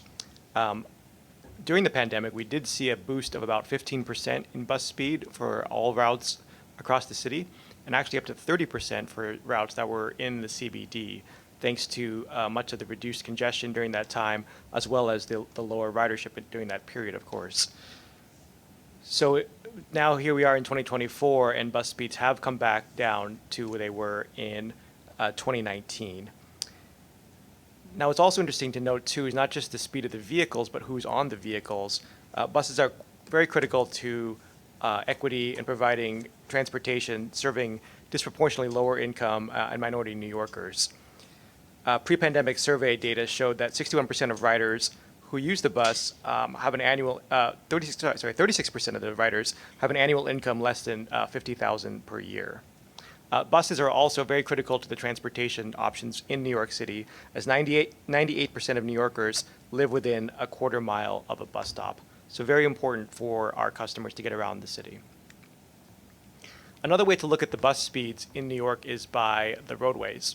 So here we have a map showing the roadways of the city during the PM peak, which we define as 3 p.m. to 7 p.m. on a weekday. And you can see here that in the CBD, in the Central Business District, 81% of all bus service runs slower than 7 miles per hour, and 39% runs slower than 5 miles per hour. What's interesting to note here, too, is that although 39% runs slower than 5 miles per hour in the Central Business District, outside it's only 16%, really showing the impact that traffic congestion has and other factors on bus speeds in the CBD. Now, when we talk about bus speeds, it might be easy to look at these numbers and think of how low it might be going from 5 miles per hour to 7 miles per hour, for example. But a better way to look at it, though, is if someone is traveling 3 miles on the bus, a bus that goes 7 miles per hour can get them to their destination 10 minutes faster than a bus going 5 miles an hour. So every mile per hour increase in speed is quite critical for our customers, and like Frank said, quite critical for the satisfaction of our bus riders. Now that you've seen what you, of course, know intrinsically by riding the bus of the issues that our bus speeds are facing, we are taking on many initiatives here to address this issue and speed up our buses and improve customer satisfaction. Given the way that our buses operate, of course, in shared right-of-way for the vast majority of our bus routes and the level of congestion that is on the roadways, these initiatives are going to be very important to address the speed issues that I just highlighted in the last 2 slides. So the first initiative I want to talk about is our bus network redesign system. This is a crucial tool in our toolkit, which aims to comprehensively modernize our bus system and our bus network and improving bus service in each of our boroughs. These projects are a rare opportunity to take a fresh look at the bus network and to meet our customers where they are and their priorities of a more reliable service, faster service, better connection, and ease of use. So far, we've implemented 2 bus network redesigns successfully, one in Staten Island and one in the Bronx, with the Queens and Brooklyn being studied extensively right now, with those set to go soon. Now, in Staten Island, we were able to see a 16% increase in bus speeds thanks to the way that we looked at the routes and the stop spacing in Staten Island. In the Bronx, we also saw a 4% increase in speed. So a lot of those benefits were not only just bringing the bus routes where people want to go, but also improving the speed of their commutes. The second area that we're looking to improve our bus speed is through more bus lanes and busways. Now, this is a direct intervention that we're able to take along with our partners at the New York City Department of Transportation to provide our buses more of an exclusive right-of-way where they can travel less impeded by traffic congestion. Now, what we've seen on these improvements is a very large increase in speeds for the routes that have been benefited from them. On average, our bus lanes get about a 10% average speed increase, and busways, which would be like 14th Street here in Manhattan, have a 20% increase in average speed. Although there are some all-stars here that are below, seeing some significant increases during the PM peak period on Main Street, Archer Avenue, and Jamaica Avenue. So we're very proud of the 164 miles of bus lanes in our network so far. But the truth is that this represents 7% of the 2,500 miles of streets with bus service. So we want to continue to push on these and the other interventions to improve our speeds. So now I'm going to hand this back over to Frank to discuss some of our other critical initiatives to improve speeds. Thank you. Thank you, Chris. So moving on, another tool we have at our disposal is to pay particular attention to the stubborn, historically low-performing routes. Essentially take a tactical approach to after these. And later on, we're going to recognize some of the heroes here from buses who have actually helped make this happen. So last year we presented to this board a new initiative that we focused on 29 of the worst performing bus routes across all 5 boroughs. And we identified specific tactical strategies to improve service. This included reallocating personnel to better monitor and adjust service at the problematic locations and coordinating with our partners like NYPD and the Traffic Bureau and DOT to systematically enforce bus lanes. Improving these routes would benefit not only the 20% of our customers who ride them, but thousands of other daily customers who actually ride other routes that traverse through these corridors. These routes had been historically low performers, stubbornly resistant to improvement, but with this initiative, we were finally to be able to move the needle, improving customer satisfaction, wait times, and service delivery. At the end of the last year, 10 of these 29 routes essentially graduated out of the program due to significant improvements in key performance indicators. And we've continued this program this year, working closely with our partners, and we are already seeing initial success with over 30% of the 2024 routes selected improvement in 3 or more key categories. Enforcement of traffic regulations to clear the right-of-way for our buses is a surefire way to improve bus speeds. To that end, we work closely with our partners at NYPD as part of multiple initiatives, including those targeting the low-performing routes. Essentially, we perform blitzes with NYPD, traffic enforcement, and the MTA road observations. And then at the end of last year, announced right here, NYPD Traffic Enforcement Division launched a bus lane enforcement task force to address illegally parked vehicles in bus stops, bus lanes, busways along these 20 priority corridors. The initiative is being conducted across these corridors to improve bus mobility, traffic safety for all users, and as a result, over 60,000 tickets have gone out to stop drivers from blocking our bus lanes. We also know that camera enforcement is one of the most efficient and effective tools at our disposal. Since 2019, we have had the ability to automatically detect bus lane violations thanks to onboard cameras, allowing City DOT and the Department of Finance to review the photos and issue fines when appropriate. This has dramatically increased the pace of enforcement and led to an average increase of bus speeds of 5% across all routes equipped with ABLE. And over the 4 years of this program, they've been in operation. We've only seen a 9% recidivism rate, and that we've also seen a benefit of a 20% reduction in collisions. I want to put a special spotlight on 181st Street. We were out there last week when we made the announcement for ACE. A clear example how the implementation of busways combined with effective traffic enforcement has made a huge difference is 181st Street in the Bronx. 181st Street was one of the slowest corridors in the city. 3 miles per hour was the average bus speeds. With the implementation of the busway in April 2021, we saw a 21% speed improvement. And when we introduced ABLE in May of 23, we saw an additional 17% increase in speeds. So that essentially is a 38% increase in speeds, and we saw a 60% reduction in volume of bus lane blockages.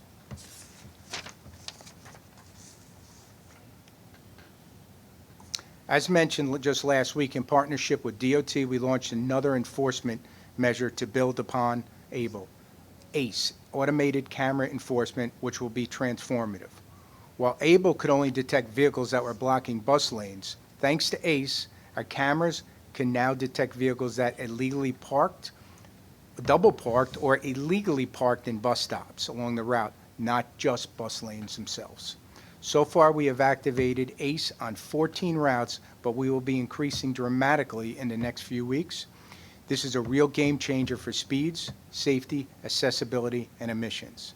It is clear that our efforts to improve speeds make a huge difference in the lives of New Yorkers, and we are incredibly grateful to this board, New York City DOT, NYPD, the New York State Legislature, and all our stakeholders in supporting us as we try to accomplish these critical initiatives.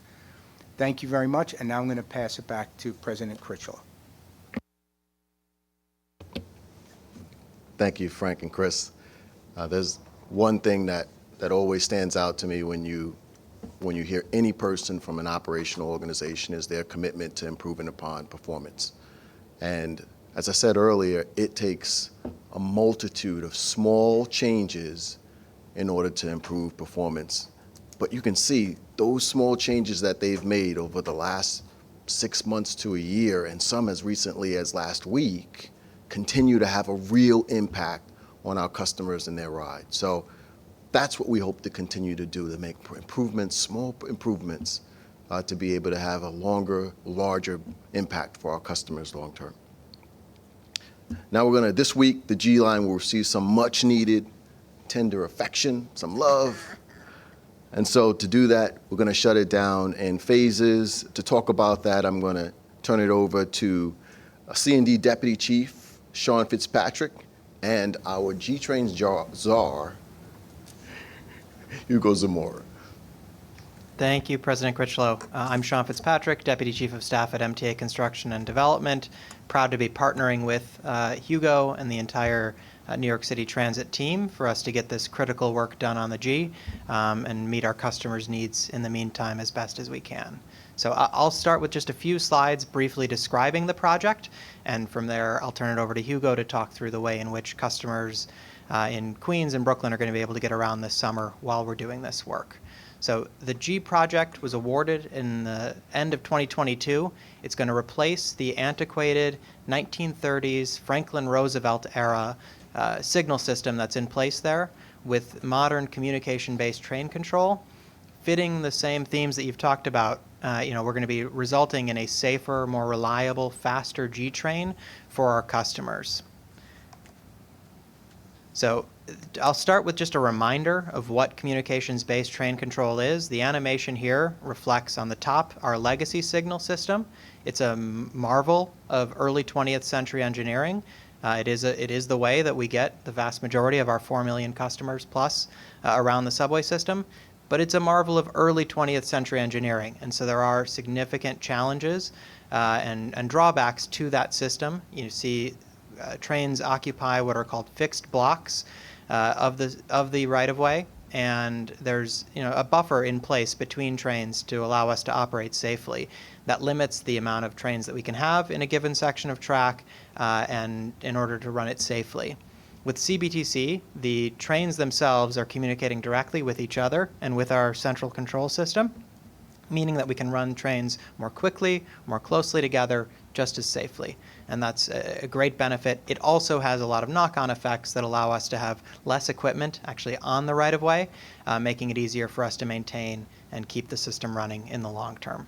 It's a modern standard that the MTA has been a worldwide leader in leapfrogging to, and we're very excited to be bringing it to the G. Along the G, we'll be doing that work to upgrade the entire line all the way from Church Avenue in Brooklyn to Court Square in Queens. We'll be installing that new signaling equipment. You folks will have already seen some of the preparation work underway at the affected stations as we put up a cable management system to install the new cables and equipment.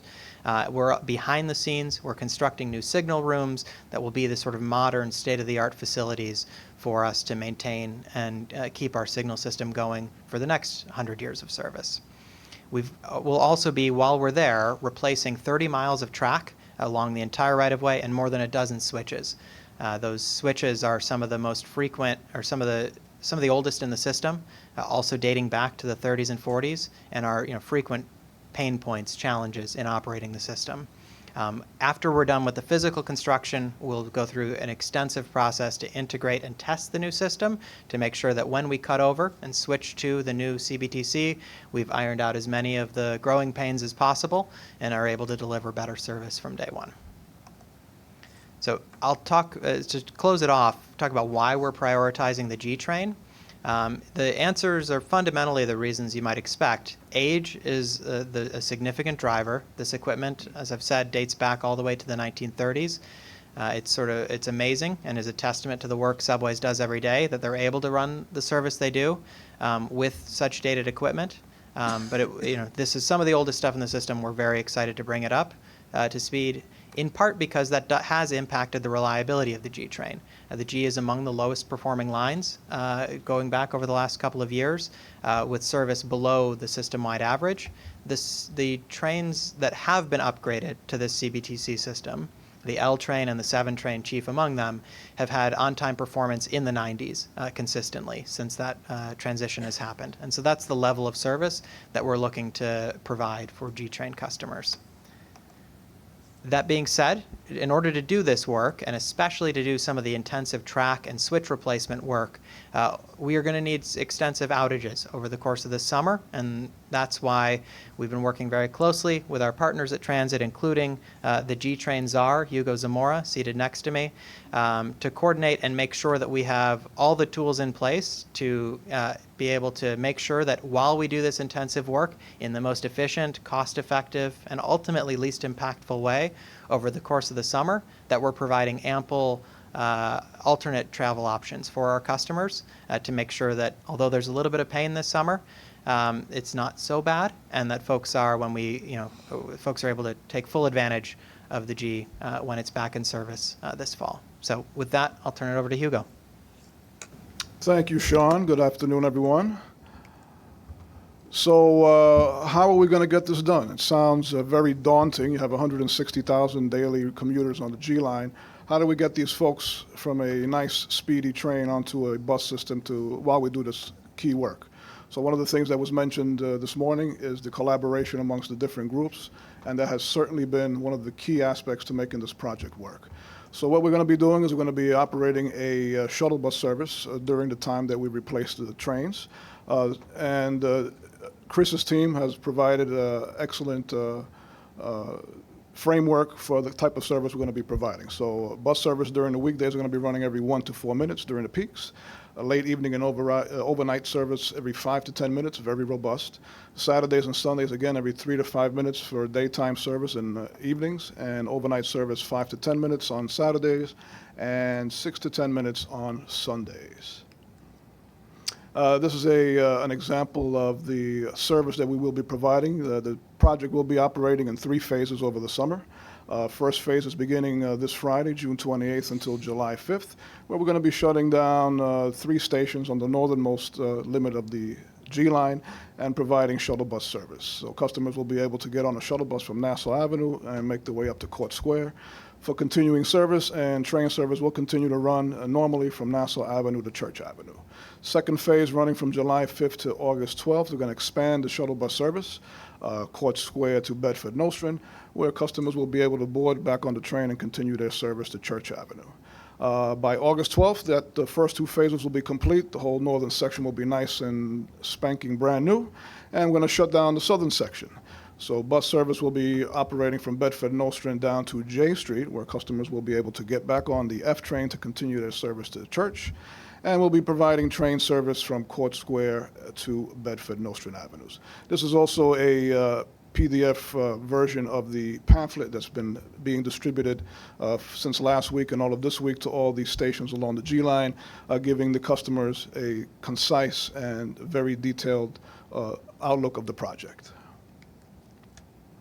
So how do we keep the buses moving during these projects? That's the discussion, and that's the challenge. So along with Frank and Chris providing the schedules, and Frank with his great bus things that he's been providing, some of the same things are going to be applying to this project. So we're working together with the DOT and NYPD colleagues. We're going to be doing clear spacings for new stops and layovers for the shuttle buses, daylighting in certain areas along the route to make sure that the buses can make the safe turns from one avenue to the next. Turn restrictions. This is a very aggressive thing that we've partnered with DOT. They're going to be providing 6 locations that were very detailed by DOT that shows that by doing restrictions at these 6 intersections is going to alleviate 50% of the traffic along the route on Manhattan Avenue, which again is going to help the buses progress to their destinations a lot quicker. Loading zones. Loading zones is something else that has been pushed by the neighborhood and the community, and we're going to have that along with DOT. They're going to have 10 locations along Manhattan Avenue, where they're going to create loading zones for trucks. So that's one of the big things along Manhattan Avenue, a lot of double parked cars and trucks loading and unloading folks and products. So along with DOT, we've been able to identify these 10 locations where they're going to have dedicated space for trucks and cars to be able to load and unload during daily hours from 7 a.m. to 7 p.m. Again, freeing up space along the main thoroughfare so that buses can get to where they're going quickly and safely. And none of this, of course, will be possible without the monitoring and enforcement aspect of it. Again, we're partnering with NYPD and the local 94th Precinct. They will be providing personnel at these key locations and these intersections to make sure that everyone is aware of the new restrictions and the cars keep moving and the buses keep moving as well. This is our one of the things we're going to do is the clear customer communications. We've been out there with the community since January, doing community boards and things of that nature. These are a sample and examples of the signage that will be in place during the work, alerting everyone as to what's happening. First, to the left is the station signs that will be going outside the stations, alerting the customers before they enter, and the bus wayfinding signage that will be in place at Nassau Avenue and Court Square and at the other locations, Bedford Nostrand, when the time comes, alerting customers how to get to the bus boarding areas quickly and efficiently. Accessible travel as well. These are the signs going up at the stations that are affected by accessibility. Customers looking for the accessible connections will have options just beyond, in addition, from the trains to the shuttle buses. For example, a customer traveling to Metropolitan Avenue from Lorimer to Greenpoint could take a B62 bus to North 7th and Driggs and transfer to the L. These options are clearly printed on the signage, and we also have on the back of those brochures that I mentioned earlier is a chart that shows end-to-end travel from all accessible stations along the G line. Finally, one of the things we like to do is take advantage of the outage. So one of the things we're going to be doing, working with our stations and station facility partners, will be doing the station renovations. The 5 stations are currently planned to be participating in the program.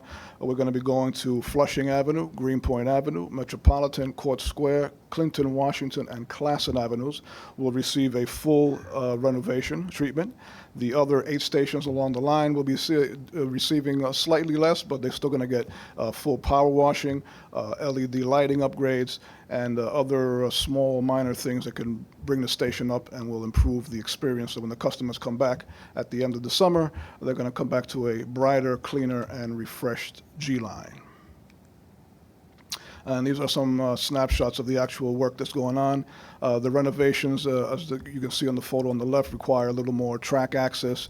When we do full painting of the columns, the stations, the ceilings, replacing the bench in the middle, that looks like an installation on the lower picture of a French drainage system, which allows the water to flow a little better during those stations to have flood-prone conditions. And again, these are going to be done to 5 stations along the G line during the shutdown. So once this work is completed, we're not going to be completely done. The work will continue into the remainder of the year, into early next year. We're going to have some additional overnight shutdowns and additional weekend shutdowns to complete the work.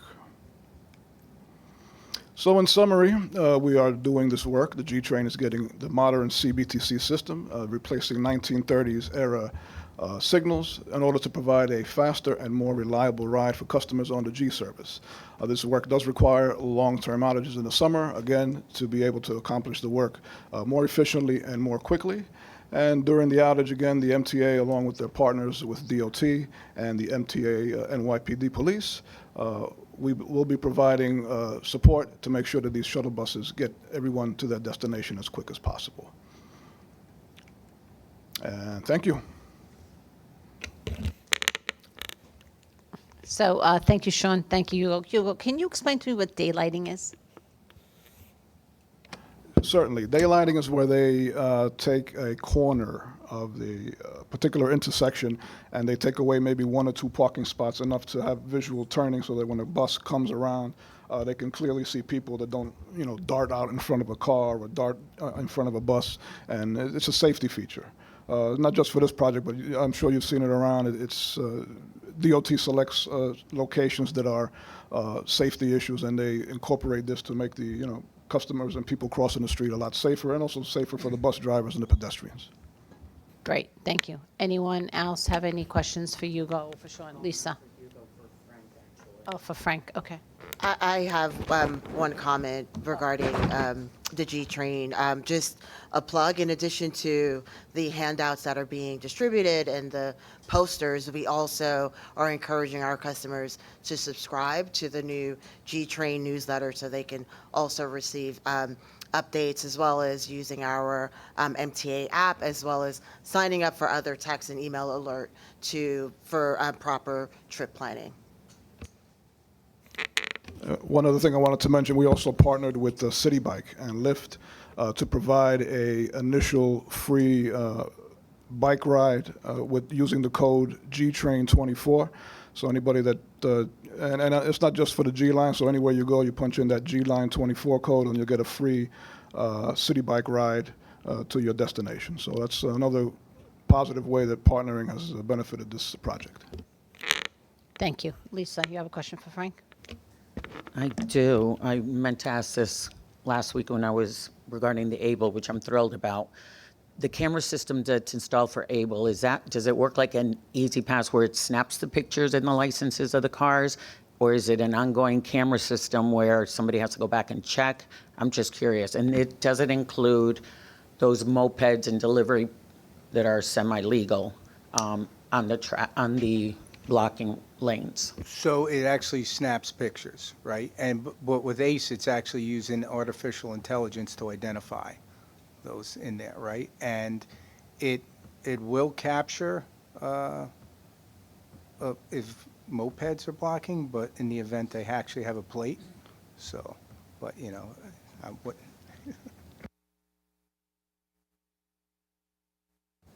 Any other questions for Hugo, Frank, Sean? Okay. If not, Demetrius, we move on. So just one quick plug about what Hugo does. What he does is do an amazing job of living in the life of a customer, right? When we have folks on the subway side who do a great job at running trains, right? We have so folks on the bus side who do a great job of running buses. Shuttles are in between. We have ops planning folks who are out there at our bus stops. We have folks that put up signage. We have folks that make announcements. All of these folks are doing a great job at doing what they do great. But there is not one tie that ties them all together until now.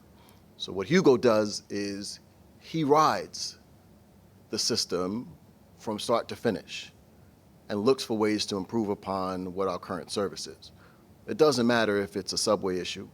It doesn't matter if it's a poster issue. It doesn't matter if it's a bus shuttle issue. It doesn't matter if it's a pedestrian issue at the street. He's looking at the whole perspective to see how we could provide better service to our customers.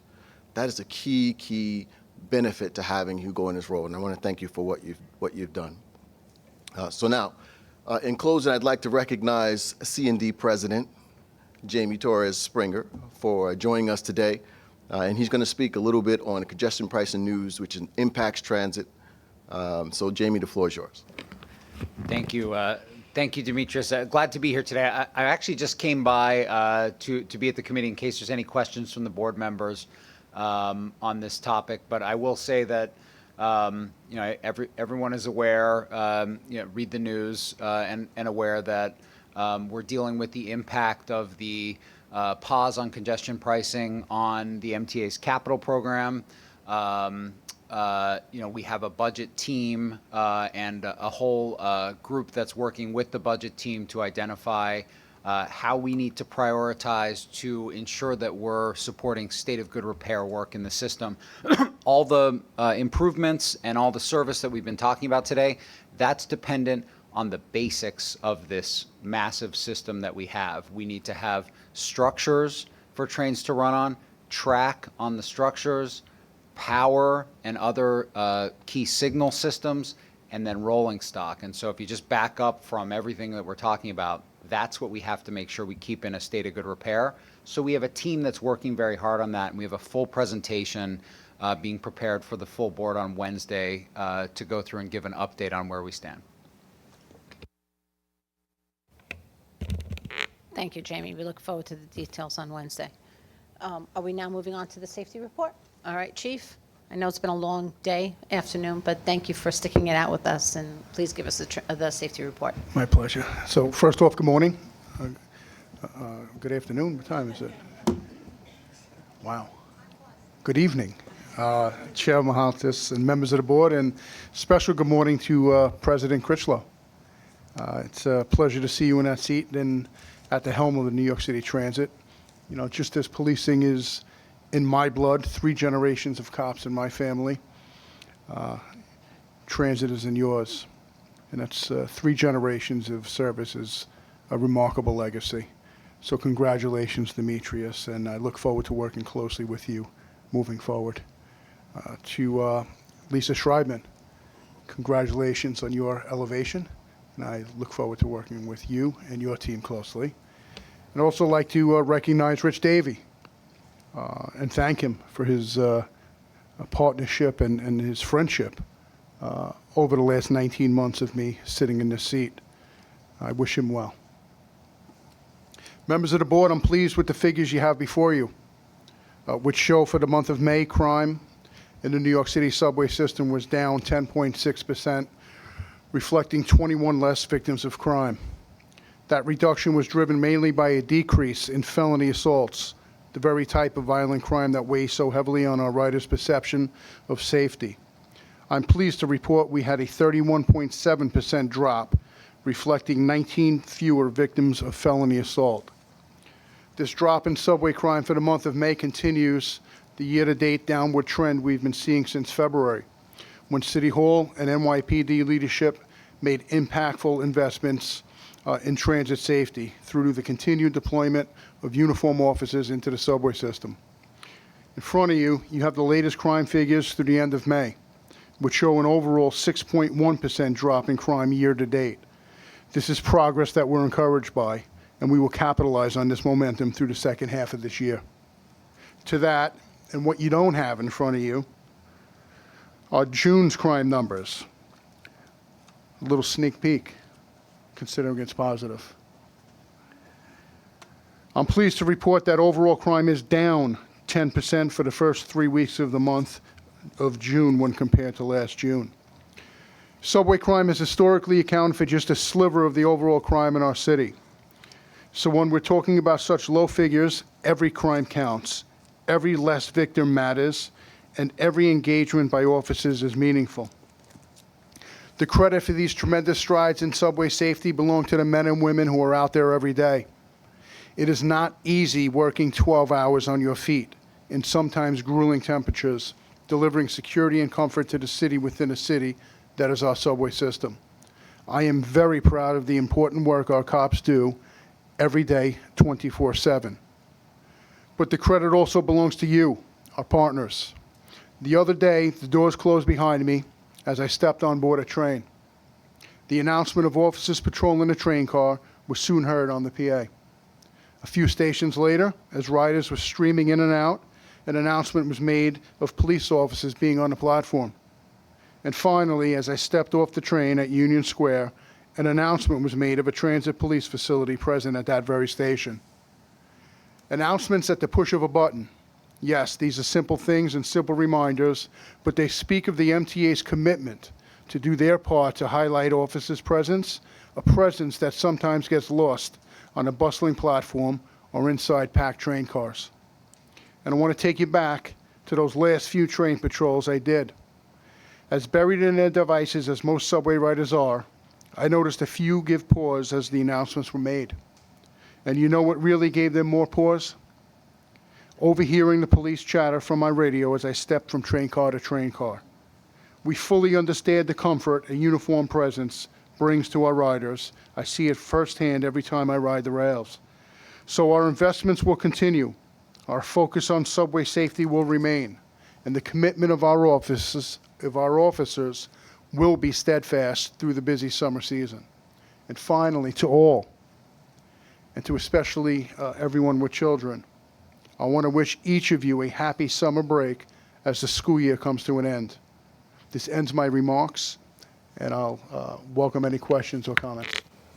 Before I go to David, Chief, I'm glad to hear that things are going in the right direction and going down. So thank you and the hardworking men and women of the NYPD for keeping our system safe. David, you have a question. Thank you. Well, more of a comment. First of all, I'd like to congratulate you for what you've done. When I started on this board, I guess 9 or 10 years ago, the main function was at the fare gates and not on the trains and platforms. And I think, this shift in direction to really make people feel more comfortable where they are is a great progress for you. And congratulations for it. Thank you very much. And we speak about this all the time, and I mean this. I'm speaking with all sincerity. It's a balance. We got to find that right balance. It's not easy. And just proper deployment is so critically important if we are going to have success. And so much of our success depends on our riders seeing us. And we speak about that all the time, the value. Just just from our riders seeing a police presence. I want to say this also while I got this opportunity. We have cops there out there in plain clothes, so whoever's listening to me, we're out there in force 24/7 citywide working plain clothes. But I appreciate your kind words very much. Thank you. Any other questions for Chief? Lisa. Amazing job. Thank you so very much. So, and I know this is like a hot topic, but I think what's left to concern, because you see the officers, and I love it. I was on the train yesterday for many hours. The mentally unstable individuals that walk through the cars, stand in front of passengers. I had that experience yesterday. Step 2, 3, wherever that is, how do we see that being addressed in the near future? It's a great question. And we talk about this all the time also, fear, perception. Crime numbers are the crime numbers. What does that mean to a rider who comes onto or uses our subway system that comes across someone acting erratic in the midst of a mental health crisis? And we often say the subway system is not a psych hospital. It's not. You know, and it's 2024, and people suffering either from homeless or mental health or both should not have to be reduced to living or spending a lot of time in the subway system. We can do better. So where we stand right now, and why I said it's a great question, and I might be a little premature speaking of this, but so be it. We're in the midst of very high level, directed from right from City Hall Mayor Adams directly and his team. And what we're doing is literally reimagining the way we tackle or confront homeless and mental health in the subway system. So we're working closely with our city partners, other city agencies, DHS, BRC, DOHMH, and what we're doing is a lot of good. We've removed hundreds of people and taken them for help, the help that they deserve or need and that we can provide. But we're always thinking, can we do better? And we think we can, and we think we have a plan, a blueprint of a plan that I think in the near future will be announced, having to do with everything we're talking about right now.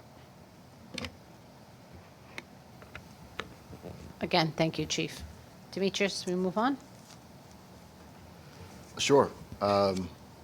So we have some transit all-stars that we want to recognize. We have folks on the right side of the room.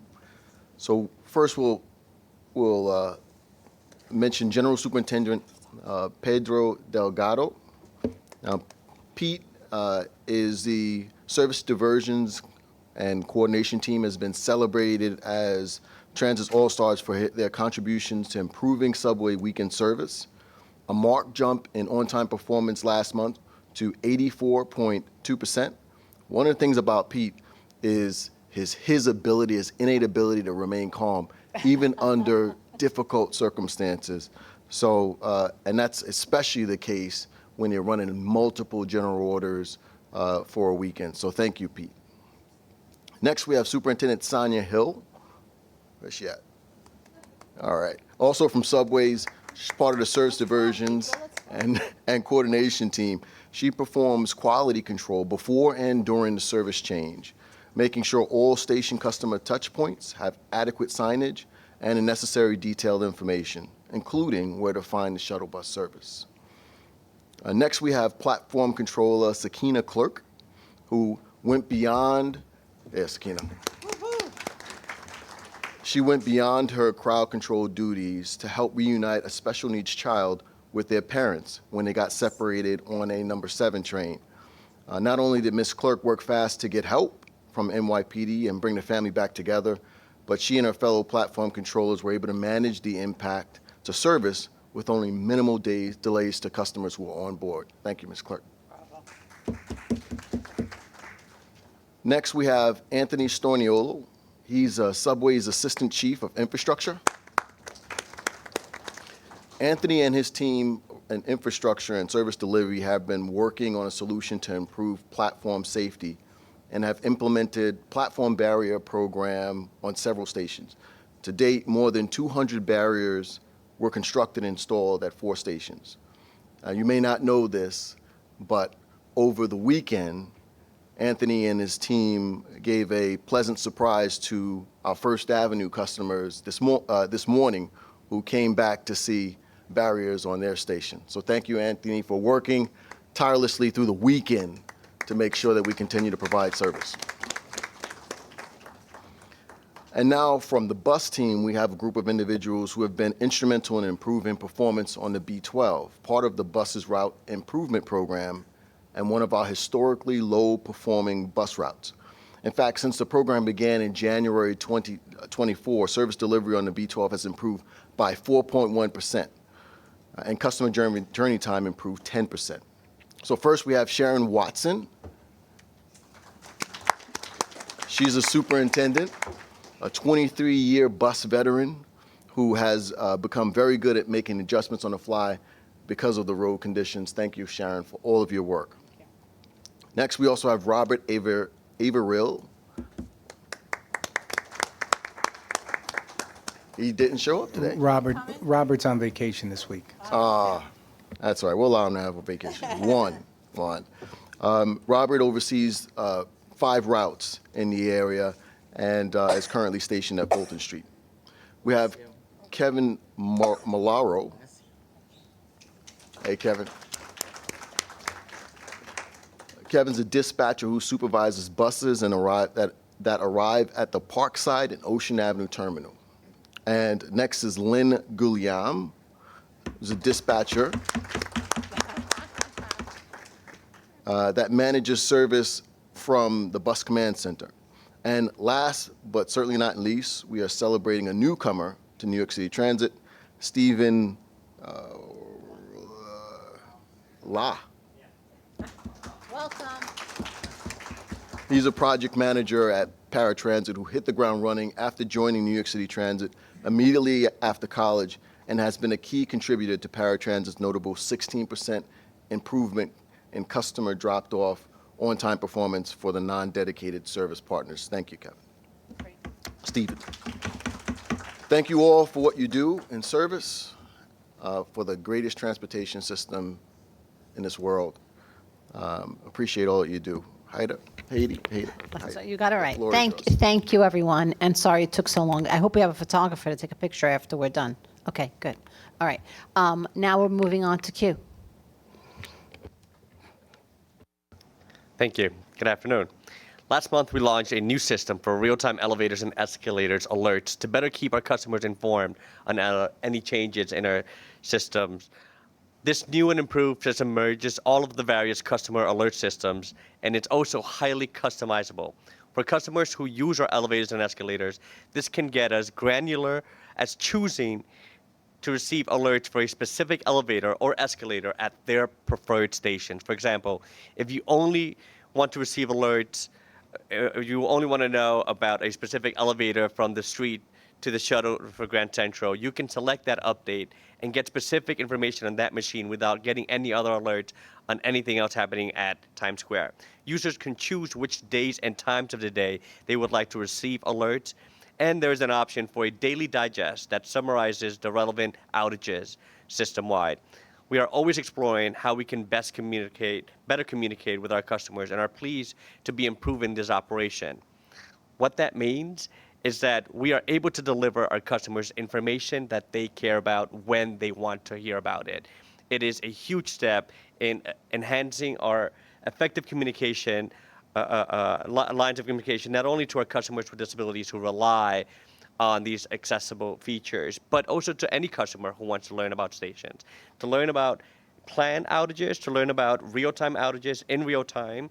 This is how we create a better future at the MTA. I want to take 1 second to thank Shanifa and her team, Kevin Call and his team, who made this possible. It's really this wonderful synergy that we've got going on that's going to deliver a new and better MTA. Also, we heard from the audience, and I know that there's a lot of attention around elevator outages. So for board members, just want to bring you back to the facts. There are 372 elevators in New York City Transit. 323 of those are owned by New York City Transit, and 49 by private developers owned and maintained. Today, as of this morning, there were 15 elevators out for capital replacement, and 7 were out for unplanned maintenance or repairs or investigations. That means that today we are performing at 98% availability of our elevators system-wide. Those are the facts as of this morning. So while we're not interested in entertaining a settlement conversation, we are damned sure that we are delivering the service that the customers want and need. And with this update that I just gave, giving them that information in real time. And Shanifa's team will also be delivering that information on digital screens so that our customers have no ambiguity around what's working, where, and making sure that the service that they expect is the service that they encounter when traveling throughout our systems. We heard earlier about enhancements to our bus operations, and I have to say I am very excited about this new ACE system that will keep bus lanes and bus stops clear, speeding up buses and improving everyone's trip.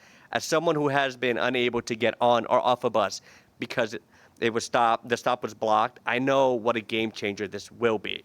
Our bus fleet has been accessible for customers with mobility devices since 1993, the first large transit agency to do so in America. And we have been improving what access means in our bus service ever since. While our local buses have quick and effective ramps, many generations beyond what was out there in 1993, all these enhancements are moot if the bus stop is blocked. So I am so pleased and thankful to our partners at NYPD, DOT, my old house, and all the team that's keeping our bus stops clear so that all New Yorkers and tourists can move effectively system-wide. Keeping our bus stop cleared is a huge part of ensuring that we continue to have a reliable bus system for all our customers, whether you are a person with a disability, a mobility disability, pushing a stroller, or just need to use that ramp. This is why I'm so excited for ACE today and our collaboration with all of our partners. Looking forward, I just want to put a plug that July is Disability Pride Month, so you will be hearing about several events that we'll be doing both internal here in this very room, throughout the MTA, and with our partners celebrating Disability Pride Month, the 34th anniversary of the signing of the Americans with Disabilities Act. Thank you very much. Thank you, Q. Andrew has a question. We've heard a lot of great things about ACE, and I'm sure it's going to be a success. What happens when these major delivery companies get violations, you know, like an Amazon or a Fresh Direct or somebody that's in those? Will they just consider it a cost of doing business and continue the bad practice, or? The beauty of ACE, from our perspective, is that there is no dispute as to whether you were doing something illegal. Right. And the facts here are the bus lanes are for buses and no one else. So everybody else who's captured in that bus lane will get an automated ticket that they will not be able to dispute. They're going to get reprimanded for that. Unfortunately, the issue that you're talking about is a New York City issue, and you're very well aware that they negotiate a lenience on those tickets. Thanks. Lisa asked how much the tickets were, Q. Do you know? Or Frank, do we know how much the tickets are? Yeah, they start at $50 and they go up to $250. Great. Thank you. Okay. You may remember Commissioner Rodriguez talking about in their camera systems, only 19% recidivism is seen. So after that first ticket, only 90% people will do the wrong thing again. So It's it like is a speed very cameras, effective right. operation. Great. Okay. Any questions for Q? Okay. If not, we move on to Lou. Lou, we got some procurements. Yes, quite a few, actually. All right. Let's go. Good afternoon. One question. Mary Jo, Deputy Mary Joshi, did you want to say something? Yeah, I'm sorry. I just had one quick question for Q, just a clarification. Is the question about will the tickets become the cost of doing business for the big companies? Is in part like how much do the fines escalate? And obviously there's a finite amount. But is the second part that you answered because those fleets are part of the city's fleet program? So the Able bus tickets are automatically going to be considered part of that program? No, Commissioner, Deputy Mayor Yoshi. The question was what happens to those fees that the Amazon and those delivery companies pay? And my answer to Commissioner Albert was that they negotiate those fees and what they pay based on the agreements with the city. So we're really not in those conversations. But I think I just am a little confused, but the fees are the set fees from the ABLE program, right? Yes, that is correct. So what's negotiated? When it comes to the Department of, sorry, Mira, we started it under the Bloomberg Yeah, is administration. that the fleet program? That- where that- yeah. certain Yes. fleet- Okay, Yes. so that, I guess, was my question. Is it automatically assumed that these ABLE bus tickets will be included in part of fleet program negotiations? That is my understanding. Yes, Commissioner. Okay, but we could find out whether they are or they aren't. Yes. Okay, thank you. All right, Lou, take two. Thank you. Good afternoon. The New York City Transit procurement package includes 4 action items this month. The first consists of 4 items. The first 3 are requests to exercise the option years in the individual contracts awarded to Arrow, CTG, and Century to continue to provide broker car service for the paratransit Access-a-Ride program. The fourth item under this action includes an extension to the contract with Islander Transportation for the provision of broker car service on Staten Island alone.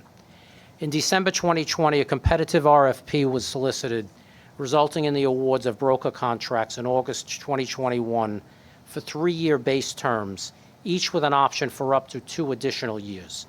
Arrow, CTG, and Century have been performing satisfactorily. The current contracts expire July 31st of 24. The exercise of these options will extend these terms through July 31st, 2026. Islander's contract was awarded in 2019 as part of a separate competitive RFP, currently expiring July 31st, 2024. This contract will be extended through July 31st, 2026 to have coterminous expiration, and it's our intention to do a competitive RFP to replace these contracts as well. During the RFP... Lou, can I just ask you a question? Because I know this is, I just want to understand this. So it's only one option that we're giving them till 2026, and then in 2026, we're doing an RFP for everything? The base contract included an option for 2 years. Just That's one option? Just one option. Okay. And we want it all to be coterminous, so that's why we included Staten Island. Great, thank you. And we'll do a competitive RFP. Perfect, makes sense, thank you. Okay. During the RFP process related to these procurements, proposers had the opportunity to provide different pricing for the option period, and the option period from these 3 companies was secured during negotiations prior to award.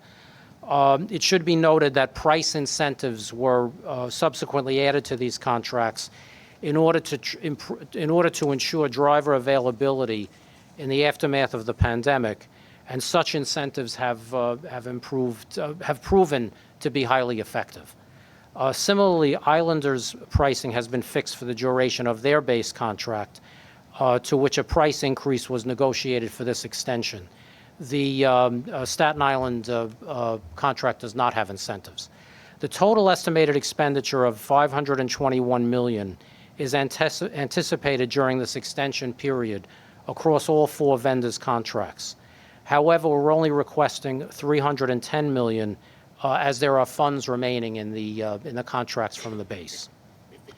The next 2 actions are awards of 3-year miscellaneous service contracts to Clever Devices and Via Nova Technologies for the provision of maintenance and support services related to on-bus digital information screens, or the DIS system.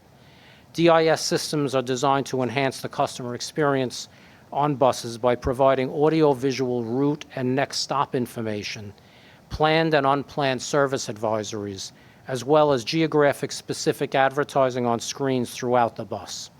As of May 2024, there are currently 4,744 buses with the DIS system, and of these, 4,140 are from Via Nova and 604 are from Clever. Clever's base award will be in the estimated amount of $1.855 million, and the estimated awards for the option periods would be $2.7 million, making the total estimated amount $4.6 million. Sorry. Villanova's base award will be in the estimated amount of $4.2 million. The estimated amount for the options is $9.2, and the total estimated amount, both base and option, is $13.5. The MTA's cost price unit performed an analysis on the proposed pricings for the base and option and deemed all to be fair and reasonable. The board is also requested to authorize the MTA Senior Director of Procurement Operations to approve the exercise of up to 2 5-year option periods for each contract. So The that's last- you, Lou? I'm sorry? Is that you? Are we No, authorizing it's, you to do it? A staff member of ours. Okay. With any of these circumstances where we ask the board for approval in advance, we evaluate the marketplace to determine if there's additional competition or there are other circumstances involved, and whether in fact it's beneficial for us to exercise the option. So it's a conscious research decision to go forward. Right, but it's 5 2-year options, so Yes. that's 10 years. We're going to Yes. go with the same companies. Yeah, well, and the reason is, in each one of those periods, we could make decisions not to go forward with them, to take a different direction, to do a different approach to maintenance. Okay. It gives us literally options Every to 2 make years. decisions along the way without being locked into a Got it. contract for that Okay, period. perfect. And you could imagine that there would be opportunities Sure. for No, no. change. Okay, thank All you. right, and then the last action is a request to approve the exercise of the 2 5-year options contained in the SAG Corrector Service Agreement for the Department of Subways awarded to Turtle and Hughes. These options address the continuing need to ensure a reliable and consistent supply of electrical power to the signal system at a firm fixed all-inclusive monthly rate. The base contract was ratified in September 2019 and included 2 5-year options. Option 1, as I described before, will be exercised upon board approval and will extend the maintenance period for 5 years through June 30, 2029. The board is also requested to authorize the MTA Senior Director to approve the exercise of Option 2 to extend the contract through June 30th, 2024. June 30th, 2034. The pricing for these options were negotiated and established as part of the base contract and found to be fair and reasonable. The total estimated amounts for options 1 and 2 are $3.5 million and $3.8 million respectively. I submit these procurements for board approval. Okay, thank you. Any questions for Lou? Okay, if not, can I entertain a motion to approve all 3 procurements? Lisa, David, all those in favor? Aye. Against? Motion carried. Thank you, Lou. Okay, if that's all the business we have for today, except for taking a picture with our All-Stars, we're going to do that right after this is over. Can I entertain a motion to adjourn till Wednesday? Thank you, everyone. All right. Demetrius made it through his first committee meeting. Woo-hoo!